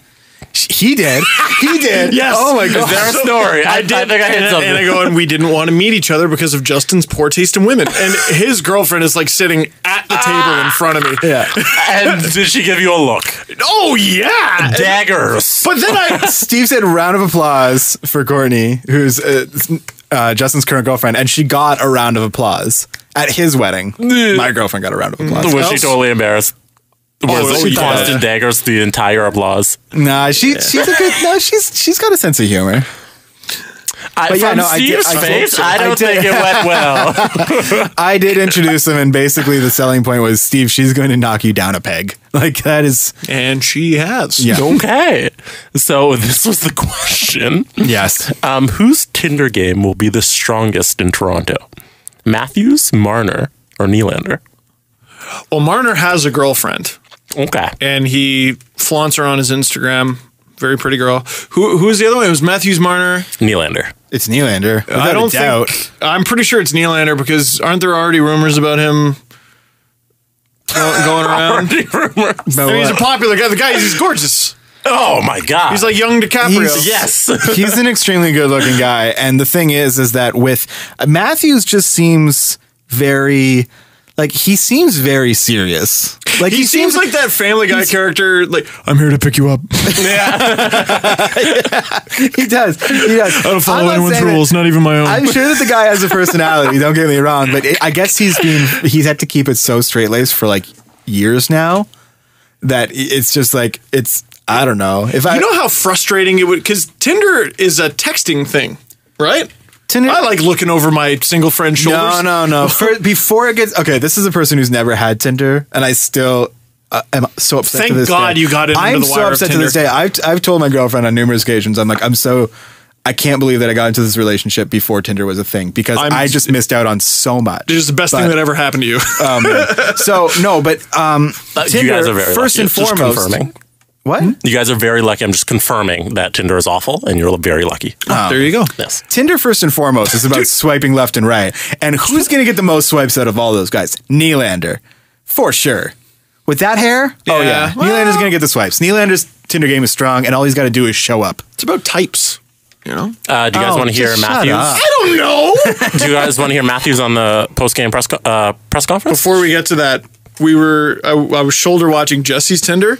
Oh, stress, dude! It took a team of like 3 people to like say this next. We were at a bar where it was after it was Panago event, wasn't it? No, it was Marley's game. No, CWHL All-Star game. There we go. And wow, you guys go a lot of places. Yeah, I know. Jesse goes everywhere but my house. I'm not going to Oshawa. That's fair enough. I wouldn't. So Jesse's like, all right, she said this. I'm thinking about saying this, and I'm like, no, change it to this. And then we would give it to like a girl, and she's like, okay, that's not bad, but like, change it to this. And then Jesse's like, yeah, but I'm not sure about that. And Is that me? Oh, Would I say that? It was like though? one text per 30 minutes. 100%. Did you even meet that girl? No. Oh my God. After like that went amazingly. 2 days after that, I think I just stopped messaging, or we just stopped messaging each other, and that was it. We came up with a clever Seinfeld It was joke. hilarious. That was really funny. We were charming. We were charming, not you. I felt like we were writing a comedy, a sitcom, and we were all in the writer's room, and we're sitting there on the script, and we're doing it. This is great. This is gold. We got this. Oh my and then we had a God. TV show. So You guys are pathetic. No, we have fun. Producer Chris is no longer with us, but his girlfriend, I think now fiance, I'm not sure. Yeah, now fiance. Mm-hmm. One of the things she left behind was Adam was on Tinder. And he's like, man, I've gotten like one match this week.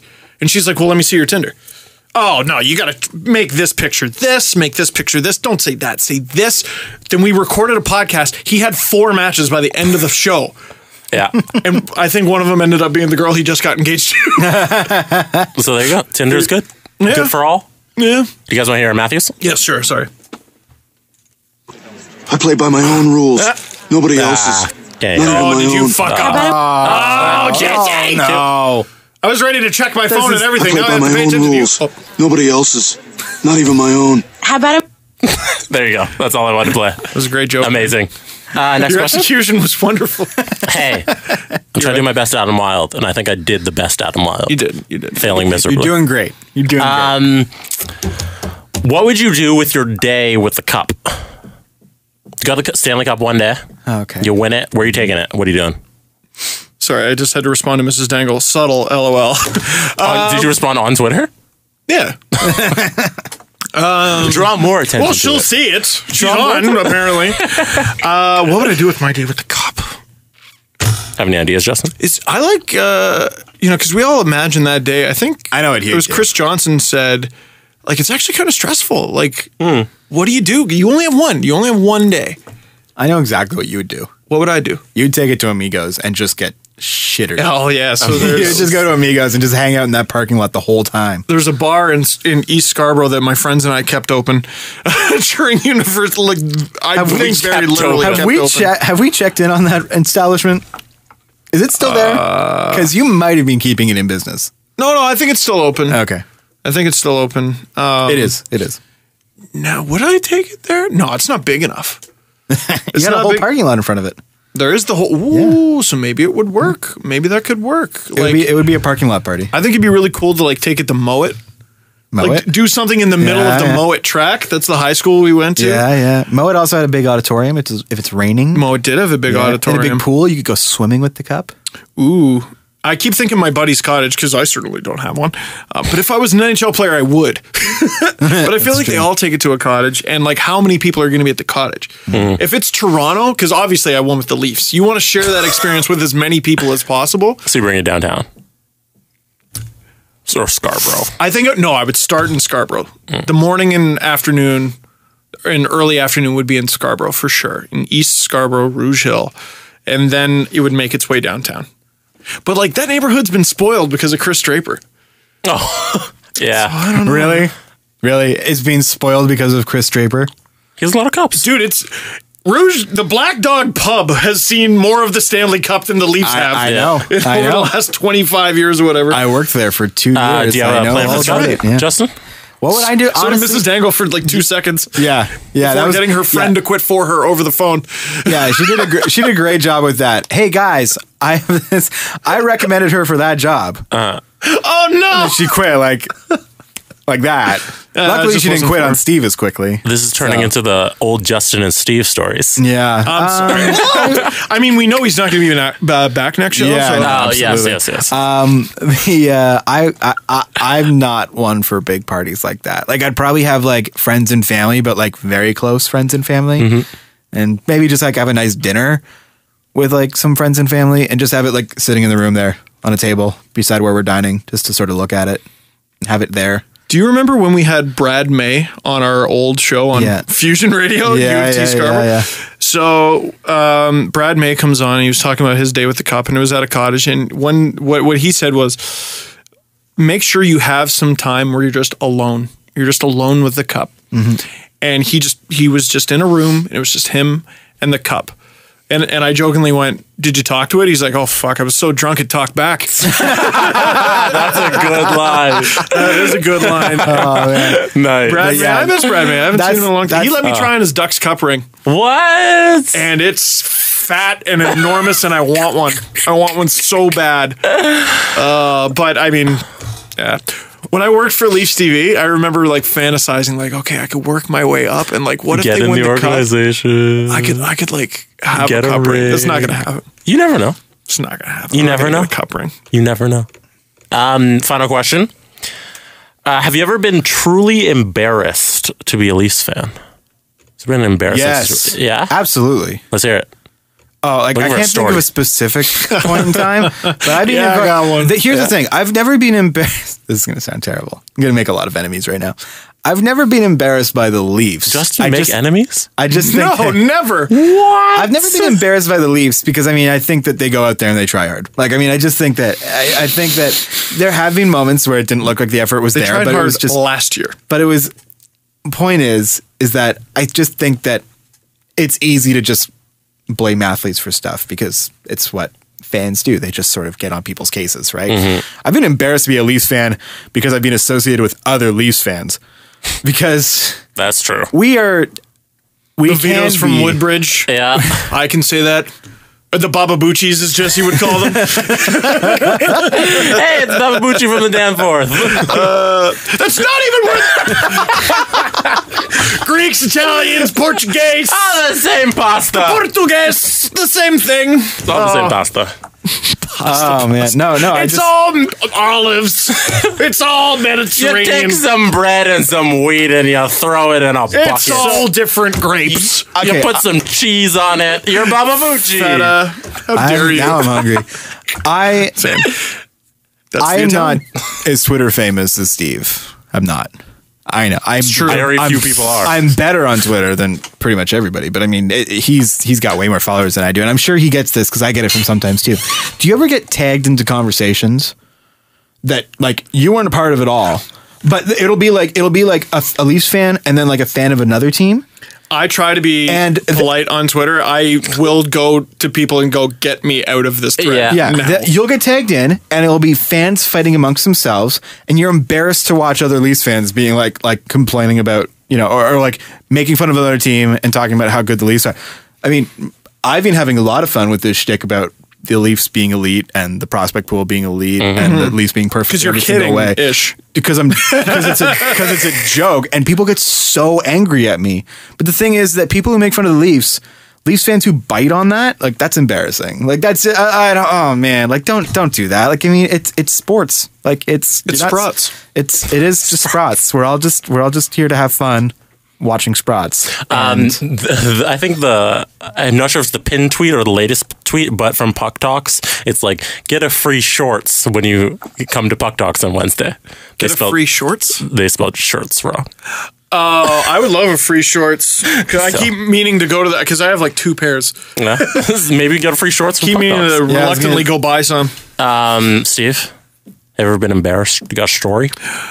There was one time, so I wore a Leafs jersey to a Sens Sabres game in Ottawa just to be a dick, which I now hate. I look back on and think, Hey, this is when I was embarrassed to be a Leafs fan right here. yeah, Here. Sitting beside this guy. Stupid. Don't know why I did it. And that night they were playing the Bruins in Toronto, and I believe they lost 8-0, and Seguin had a hat trick. They just got lit up, and I'm like, oh. Good job. Oh God. You know what sucked? Wearing a Leafs jersey on the subway after Game 7. Just shame. Like just sorrow. Well, at least you're sadness. in a city with all your other sad fans, you know? We were collectively embarrassed. Yeah. Like we were so sad. Like it was bad. That was pretty bad. good. Anything Fuck, else? we almost went the whole show. I know. Almost went the whole show.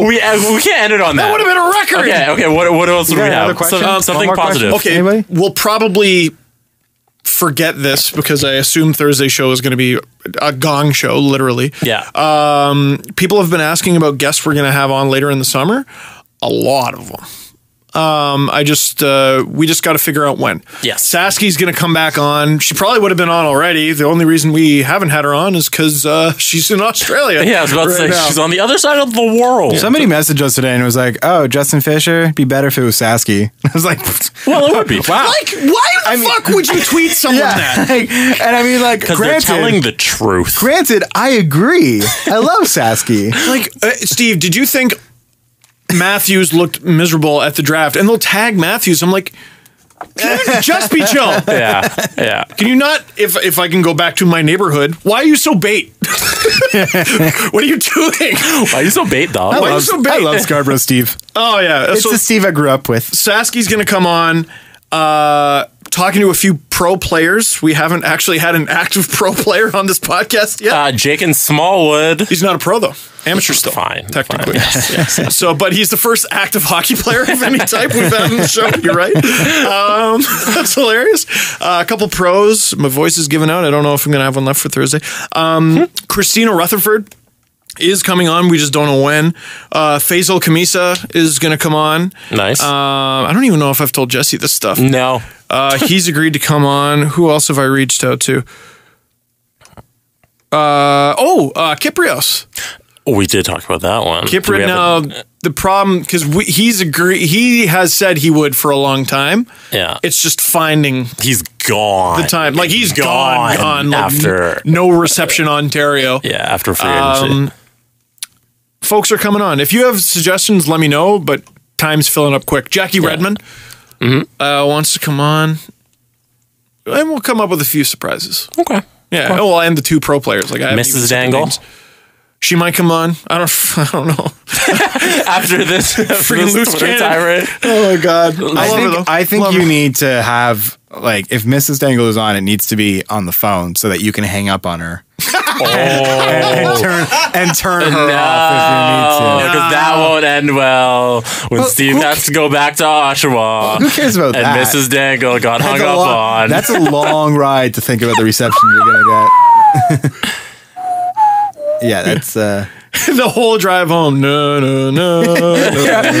Play nothing but sad You're on Drake the songs. Take 401. out all the hype ones. You're on the 401 doing 30 kilometers an hour. Like, just won't go Should I on. take Kingston home? I'm going to take Kingston home. Oh my God. Car's honking at me. So we back on Thursday? Well, I think so. We don't know actually. Could do Friday. That's interesting. That'd be No, that's insane. July 1st. No. I'm not here. I think we should do a pre-show. I think, okay, a lot of people won't like this, but I think the smart thing to do the before the craziness. Yes. Oh, I forgot that Friday's free agency, not Yes. Thursday. Yeah. But Thursday's the cutoff for the sign and trade, you were saying, Jesse? Midnight Thursday. Sign and trade Stamkos. Oh, okay. Yes. So I think before all the craziness, then we give it a few days. Because we all know it's not all July 1st, right? Yeah. Give it a few days. And then actually we drop down to 1 a week after that. So we don't know what day of the week we're going to record. Yeah, I would we might be assume like Tuesday. But yeah, next Tuesday, I assume. when's Adam even back? He's not back next week. He wouldn't even... Shit. So No, I don't know. he's gone I for don't know what another we're going to do. Yeah. That's interesting. Okay. Well, no answers here from us. None. We're going to No. have guests on. Okay. Tweet at those people and be like, we're excited that you're coming on the podcast. Yeah, tweet us your guess. I guess that's it. Actually, just tweet people that haven't been confirmed. but just Do say, that. hashtag Dangle Navy. All TSN. This is Justin Fisher. Go and tweet at people who should be on the Steve Dangle podcast and just be like, happy to hear Dangle that you're on the Navy, Steve Dangle don't get me podcast. fired. Dangle Navy, we have 2 tasks for you tonight. No! 1, get Steve to be the in-house announcer at the ACC Absolutely not. Yeah. for the next season of the Leafs. Oh, Start Lauren that Howe? petition. Speaking of which, was another one. Second task, tweet Bob McKenzie and at Sportsnet to come on the Steve Dangle Panago Pizza. Sportsnet. Steve Dangle Panago Pizza podcast. Good night, everyone. Good night. Follow the guys on Twitter. He talks to everybody. He remembers people he hasn't seen in 6 months that he's only met once. He tries to make everyone's job easier. He's not a diva. He doesn't request red M&Ms. He's PK Subban. He's a delight to everyone who works with him. Everyone is giddy when they're around. So all this stuff about he had to be traded, man. If you're having hard times with a guy in your second line or something, you trade that guy. You have a hard time with like a second pairing defenseman who's pretty good. Yeah, okay, you look at trading that guy. This is a superstar in this league. I don't get it. Oh yeah, there are 2 other people on the show. Hi guys. Hey, Steve. You have anything else to say? What's up? Do you need a hug? No, I don't need a hug. I'm a Leaf fan. This is a great day for me. This is a great day for me because You should be celebrating this. oh, the Leafs are in a division with a bunch of clown cars. It's hilarious. Tampa Bay Lightning, Florida Panthers, and who? Who am I afraid of? The Sens? They're a gong show on a good day and they have an internal cap. The Detroit Red Wings? They're going to spend a ton of money in free agency. A lot of it's going to end up being a mistake, I bet. A lot of their best players are going downhill, and they're not exactly rich in prospects. They have a few, okay? The Bruins, they're heading downhill in a hurry. Who have I forgotten? The Buffalo Sabres. Buffalo. The Sabres I'm afraid of. That's about it. Okay. And they're not even good yet. They're going to be. They might make the playoffs this year simply because the Atlantic sucks. One of the best things about this was that Steve and Justin are in a soundproof booth. Can you hear me? And I walked outside and I could hear Steve yelling down the hall. It was glorious. I was actually kind of worried for you because you did leave for a minute, and I thought you would have missed all that. But apparently you did not. You caught all of it. That was great. I was actually doing some banking online while he was doing that. I had some time, so okay. Okay, Justin, what do you think? Super. Oh, it's a terrible deal. Like, I mean, ludicrous. It's okay. Let's not take away from the fact that Shea Weber was an incredible defenseman. He's still good. He still is a good defenseman, better than good. But the thing is that Subban's contract is going to be up when he's 31 years old, and Shea Weber's contract. No, I think a little after that. And he's 27 now, and it's 7-8 years. Yeah, so it'll take him into his mid-30s. Yeah. Okay, sorry. Yes, he's good. It's a little longer than that. But then you're also Shea Weber is going to be how old when that contract? I think 41, and I think 39. 30. You might want to check that. I'm pretty sure it's. We don't know what we're talking about. It's 39. Oh, okay. So Shea Weber's contract is going to run up when he's 60 years old, and but the thing is that Shea Weber is a great player, but he's going to, just because of the type of player that he is, big guy, relies on physical strength, fantastic shot, puts up a lot of good puts on the up power points play. because he's putting up all those goals with the shot. The shot probably won't disappear, but the problem is that he's exactly the type of player that falls off earlier than, say, a spry offensive defenseman who relies on skating. Yeah, but analytics are stupid, Justin. Well, everyone is smarter than the numbers. Numbers are. Everyone is smarter than the numbers who repeatedly, over and over and over again, prove people wrong.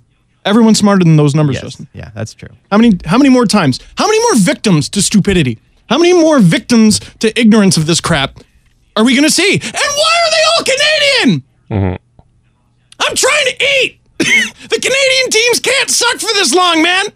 Not when I work here. Well, not in this business. The Toronto Maple Leafs, you have to remember, are perfect. Yes, the Toronto Maple Leafs are perfect in every way. Thank you, Justin. By the way, is the most unapologetic Leaf fan. He makes me look like a Habs fan. So, Steve. Yes.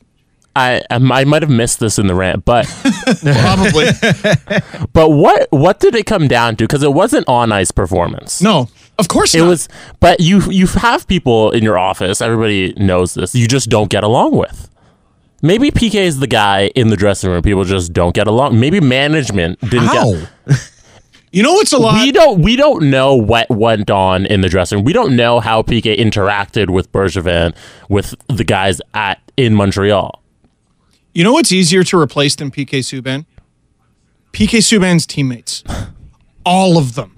Even Max Pacioretty can't hold his jock. No. Max Pacioretty is good, and he's the captain of the team. He's very good. He's not PK. Carey Price is PK. That's the only player who can whisper anything. Like, if you're not Price, Pacioretty, or Gallagher, you don't get a say. Get out of my office. Who are you? And Subban and Price have a cool handshake thingy going on. Yeah, that they made him get rid of. They must be friends. So Price isn't the problem.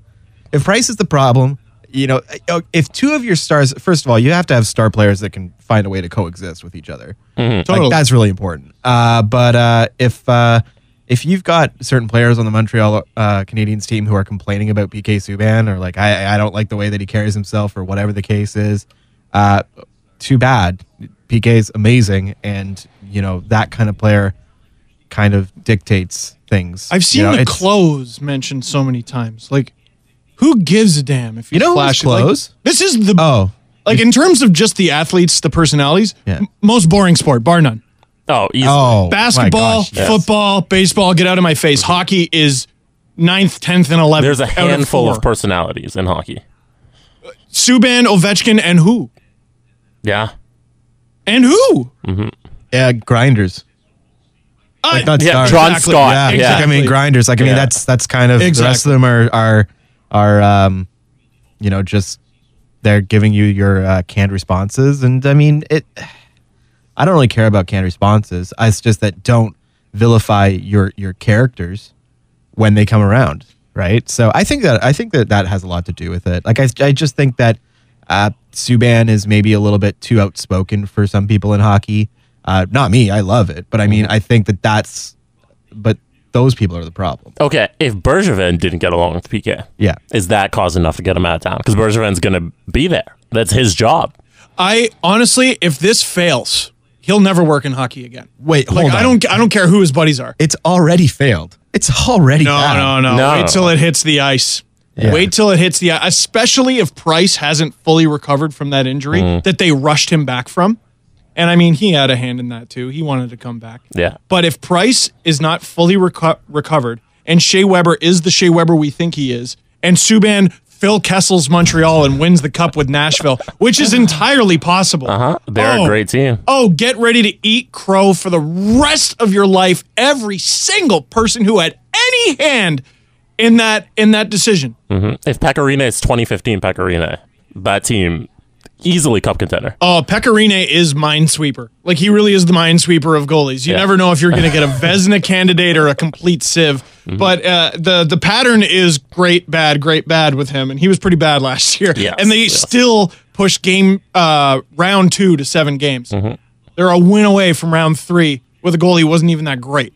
Okay, so And Shea Weber instead of Subban. Can I just say that, go ahead. You know, we've been talking a lot about Subban and perceived character issues and stuff like that. All garbage. It's all garbage. I will say this. We're going to have Andrew Berkshire on later in the show, by the way. I will say this. Trading PK Subban is not the problem. Like, I mean, if you want to trade PK Subban, trade PK Subban. There are packages out there, I'm sure that would have made The sense. thing is that you've got to get value for that. Like, you have to. And the thing is, like, I mean, I think that the Ryan Johansson and Seth Jones trade was kind of a trade that was like young star for young star. Everybody gets what they need. You know, that kind of situation. If even Taylor Hall for Adam Larson, which is a bad trade, and we'll get to that, at very least, the Oilers traded something that they had a lot of and got something that they had very little of in return. Still a bad trade. Justin shaking his head. It's a bad trade. But you can at least rationalize it. It's still not good. But you can rationalize.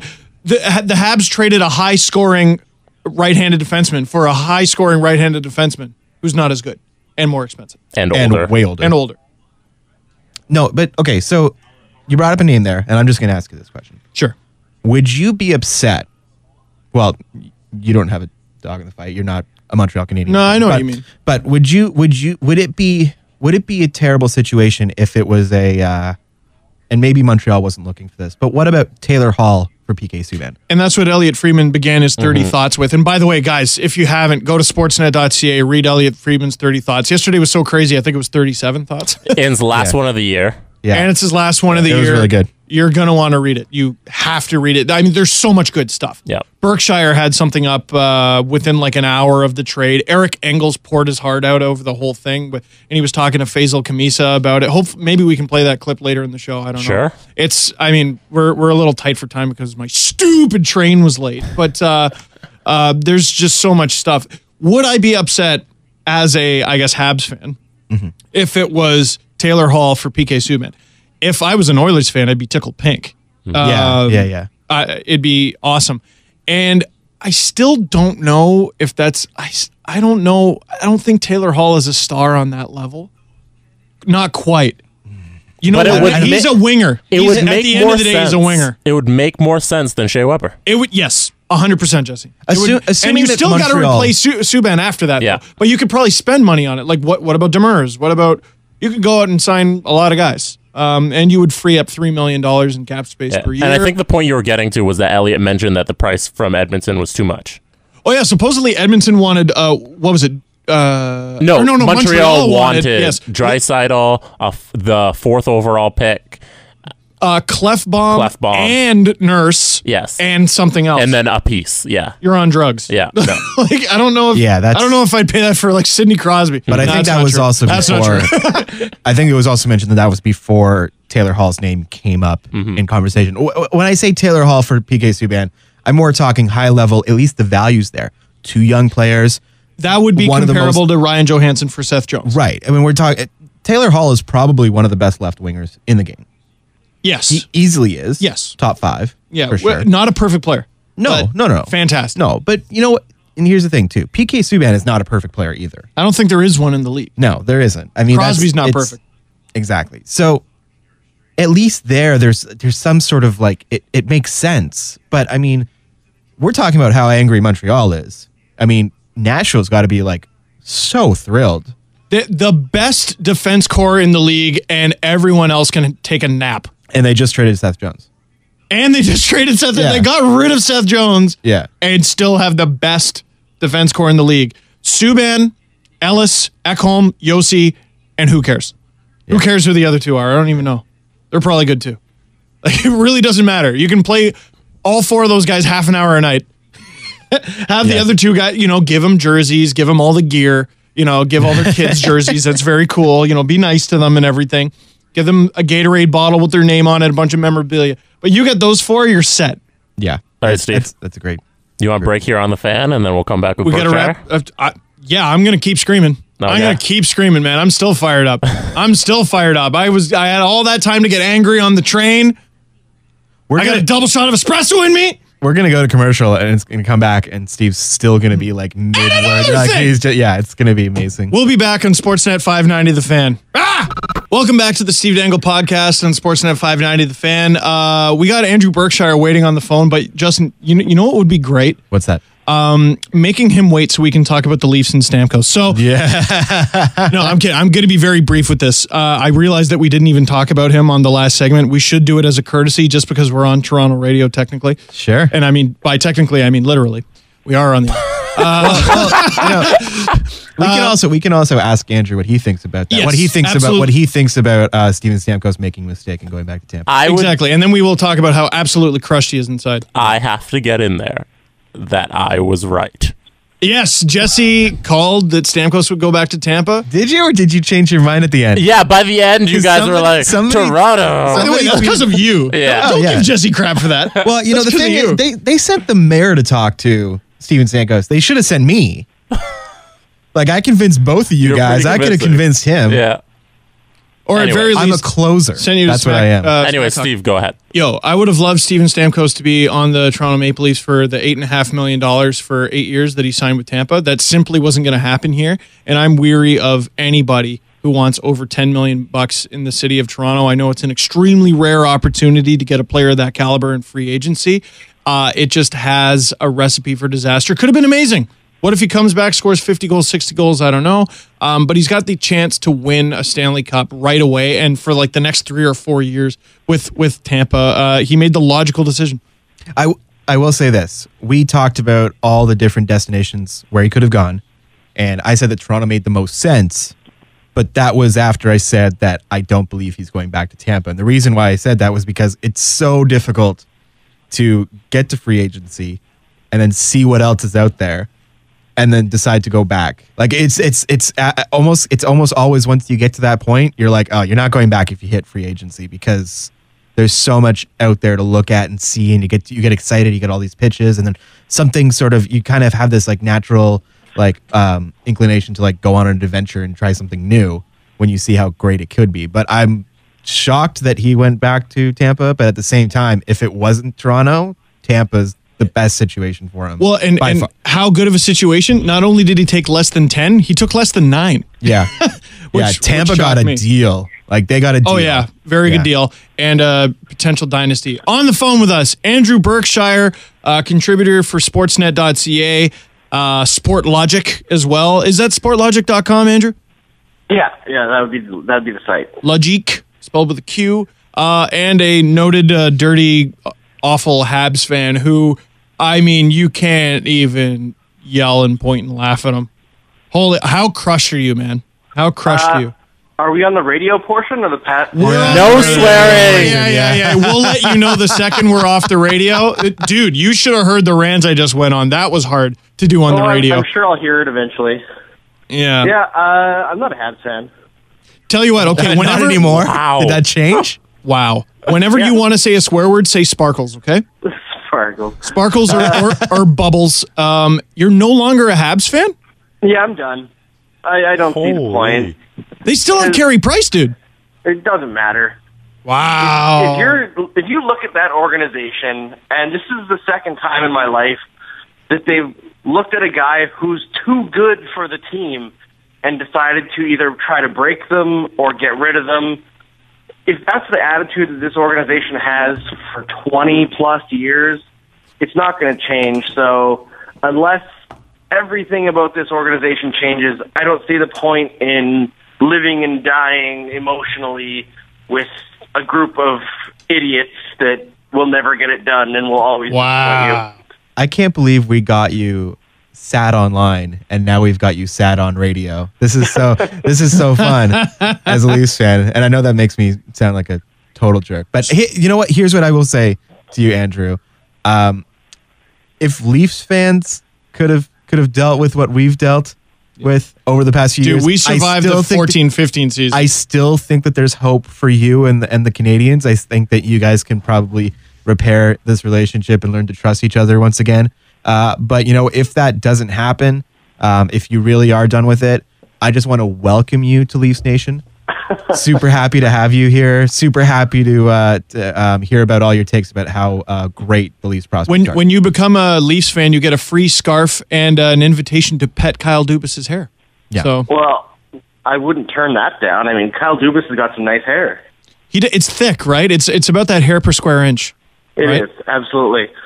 But yeah, I think the way I'm looking at it with Montreal is that this group that's in charge is here at least until 2022. Then you've got a necessary rebuild because they're morons. But how do you That's feel? like putting forth like at least a decade before I can possibly even care about this team. So I'm out. I can't do it. You tap. Do you have a second team? Not really. I mean, I cheer for players more than anything. Yeah. Like, I really like Joe Thornton. I'll cheer for PK in Nashville. I was going to ask. Going to retire in a few years. Yeah. Yeah. Are you a I'll be Nashville fan happy now? with, That's kind of cool. Carey Price when he has success. I hope he gets out of Montreal as soon as he can so he can have some. To the Leafs. That was something you suggested about 6 months ago. You thought it could happen. Yeah, I definitely think it could happen. He's an unrestricted free agent in 2 years. Team's getting older and less talented. Why on earth So's would John he stay? He's Tavares. not stupid. Yeah, I'm just saying. I'm not saying, but I'm It's saying. pretty crazy that Stamkos is going to stay in Tampa and the Leafs are going to sign John Tavares, Carey Price, and Victor Hedman in the span of 2 years. That's crazy. So, And, I have a theory about what happened with Stamkos. I Okay. think he was entertaining offers from Toronto and Montreal and a few other teams. And then he saw what happened with Taylor Hall and PK Subban, and he just looked and said, Canadian teams are insane. I can't do this. And then he went to Tampa. Within those 30 minutes, he made the call. He's like, nope, Absolutely. not happening. Things were looking up. They were really looking up. All the Canadian teams had such a bad year. None of them made the playoffs. They were all in the lottery mix. The Leafs get the first overall pick. The Oilers don't win the lottery, but win the lottery by getting Puljujarvi.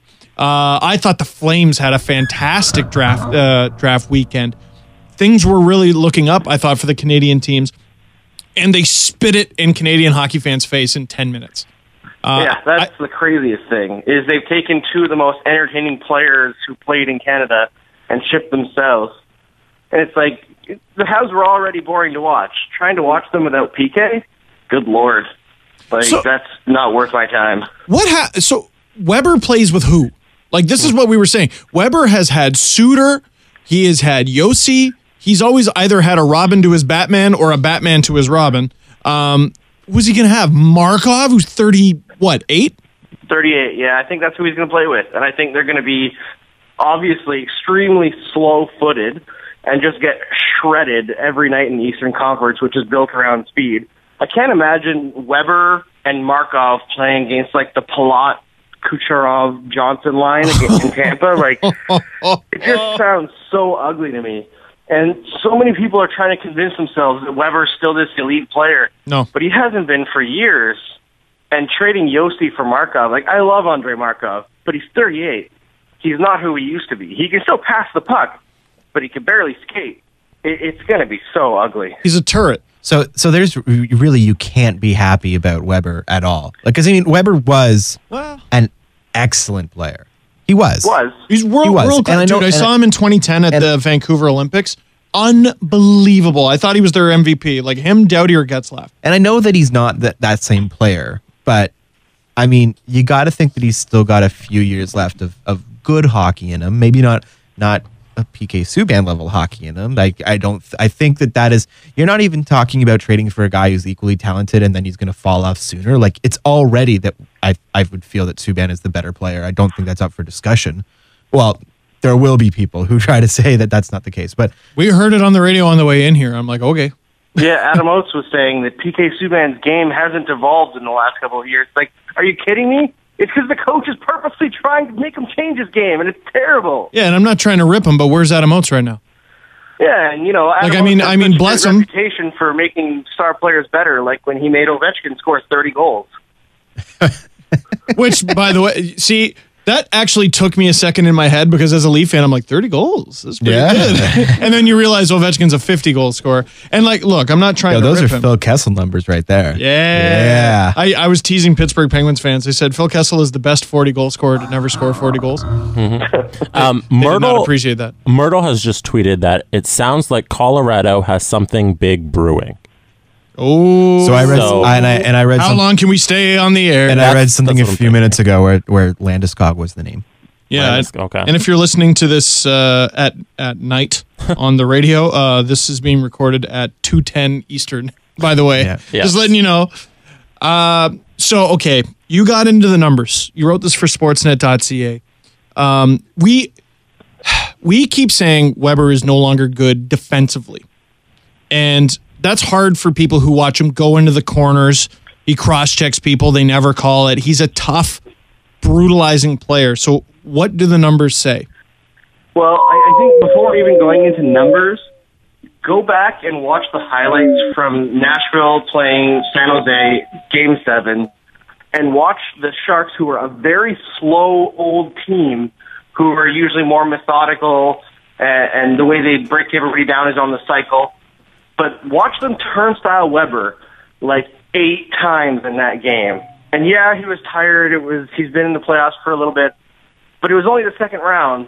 He was only 30 years old, and they're a slow team. Like his legs are gone, and that's hard to recover from, especially when you weren't necessarily a dynamic player in the first place. He has a cannon of a shot, and that's not going anywhere. He might score 20 goals next year, but that's all. And the other thing is, in 10 fewer games last year, PK Subban made plays with the puck 600 more times than Shea Weber. So you're not. By the way, to give a little bit of context to what Andrew's saying. So I'm sure a lot of you who are not analytically savvy or you dismiss all that stuff. You've heard of Corsi and shot attempts and stuff like that. You guys at SportLogic track stuff that's just miles ahead of that stuff. So he played the puck 600 more times than anyone else? PK, no, not more than anyone else. PK specifically, in 10 fewer games than Weber, played the puck 600 more times than Weber did. I got you. So, just so much more responsibility. Exactly. He's a player who does everything all the time. He's the guy who leads the charge up the ice, and the Canadiens don't have that anymore. The closest they have is Jeff Petrie, who I feel sorry for because he signed in Montreal because of PK Subban and Carey Price. Those are the guys he wanted to play with. Now he has extra responsibility that he wasn't prepared for. But per 20 minutes of even strength time, PK Subban plays the puck 89 times. Like, that's a lot of times. And Shea Weber is down around 65. So PK is in the Erik Karlsson, Victor Hedman range, and Shea Weber is in the Cody Ceci and Ladislav Smid range. Ooh. That's really bad.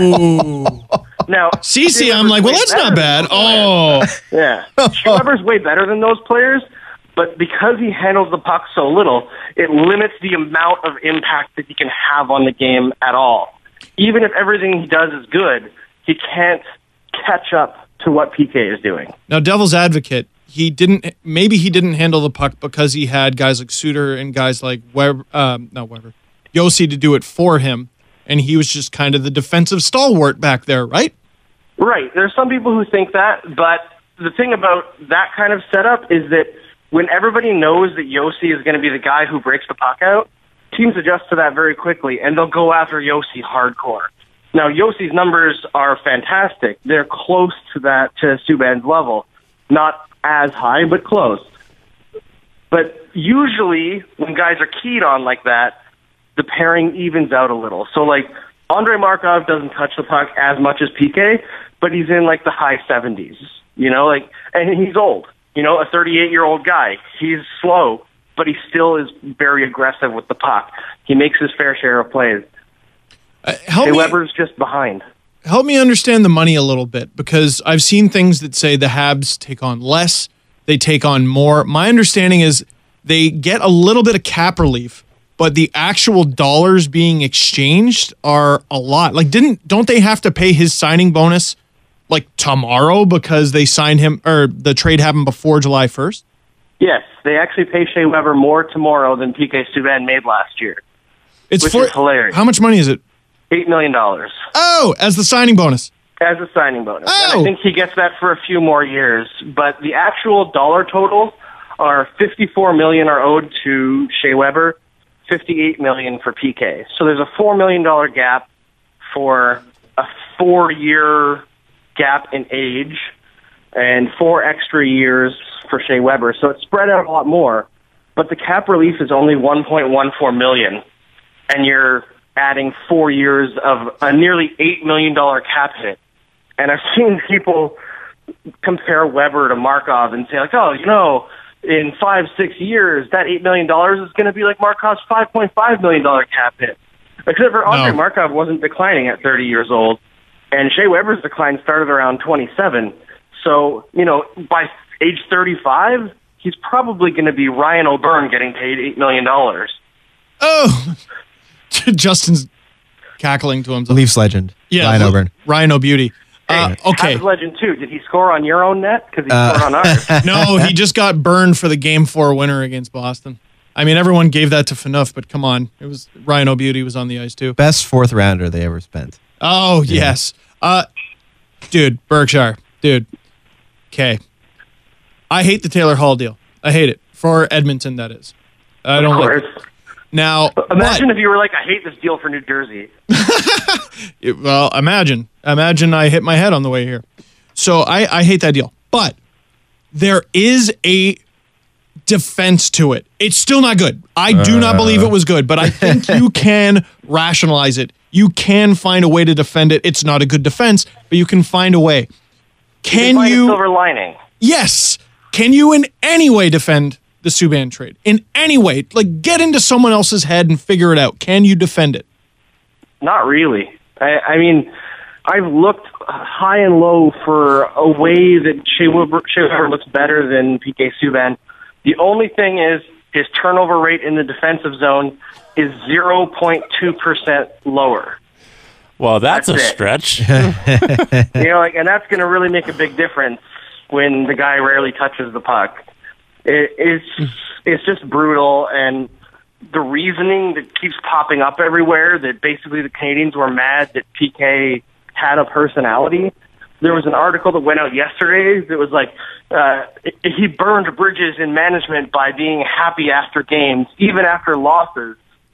It's like, but he's just a happy guy. Like, what? The best teams in the league still lose like 35 times a year. Mm-hmm. Yeah. And the other thing is, like, if you look at the collapse that the Canadiens had this year, from the time that everything fell apart on around December 2nd to when PK got injured, who led the team in scoring? PK. Who led the team every game, putting their heart on the line? Like, it was always him, And I know Max Pacioretty was injured and he couldn't do as much, although he got better towards the end of the year. But it was PK who was the de facto captain of that team. And then to turn around and basically throw it out into the press that he's a bad leader and selfish, a guy who completely changed his game to fit in with the coach over the last 2 years, is selfish. I think the character assassination by the Canadiens, that's another thing that just, I'm done with that group. They talk about character and everything. I'd like to see some character from them. I've never seen such despicable actions taken against one guy who put everything on the line for them. And so many people so many people have mentioned how quickly after the trade, the Habs were already out making calls, trying to tell people this is how you should be talking about the trade. So many, like it's not even one. Don't try to trace it. It's not even one. So it's all over the place. There are social media accounts amongst NHL teams that are very like celebratory. You know, they'll be excited when news drops and everything like that. The one that came out with the Montreal Canadiens was like written in such a way that it was like straight PR. Like it was just like this transaction happened. Because I feel like even the social media team at the Montreal Canadiens were like, we don't want to write this tweet. Like they just didn't feel like it. But yeah, no, that's rough, man. All right, so all this goes down. How long does Bergevin last? How long do you see him in Montreal, Andrew? I think he's there at the end of his contract because if they allowed him to do this, they believe in him. I think the Habs are going to be mediocre the entire time, but I don't know. Maybe if Carey Price leaves in 2 years, they'll pull the plug, but I don't see any real need or want for change from ownership. I mean, he's the guy who, the owner of the Montreal Canadiens, swore to PK Subban the day he signed his contract that he would not be traded because he couldn't get no trade protection until he was in his UFA years. He swore to him. He gave him his word. What does that mean now? Nothing. Garbage. You know, like, talk about burning bridges. These guys, like, I'd be surprised if they're able to sign any marquee free agent because what does their word mean? Like, what does anything they say mean? Yeah, players remember that stuff. The one thing they have going for them is a lot of players grow up wanting to play for the Montreal Canadiens. That's all they got. No, I'm pretty sure that star players don't want to come to big markets. That's that's the big problem right now. That's what everyone's been telling me. Oh. Yeah. So, and you know what? Also on that, and why I think that Bergevin is relatively safe, even though he's made these questionable moves or just flat out wrong moves, is Montreal Canadiens are probably going to be better next year. Yeah, just by virtue of they have a goalie. By default, yeah, they're going to get priced.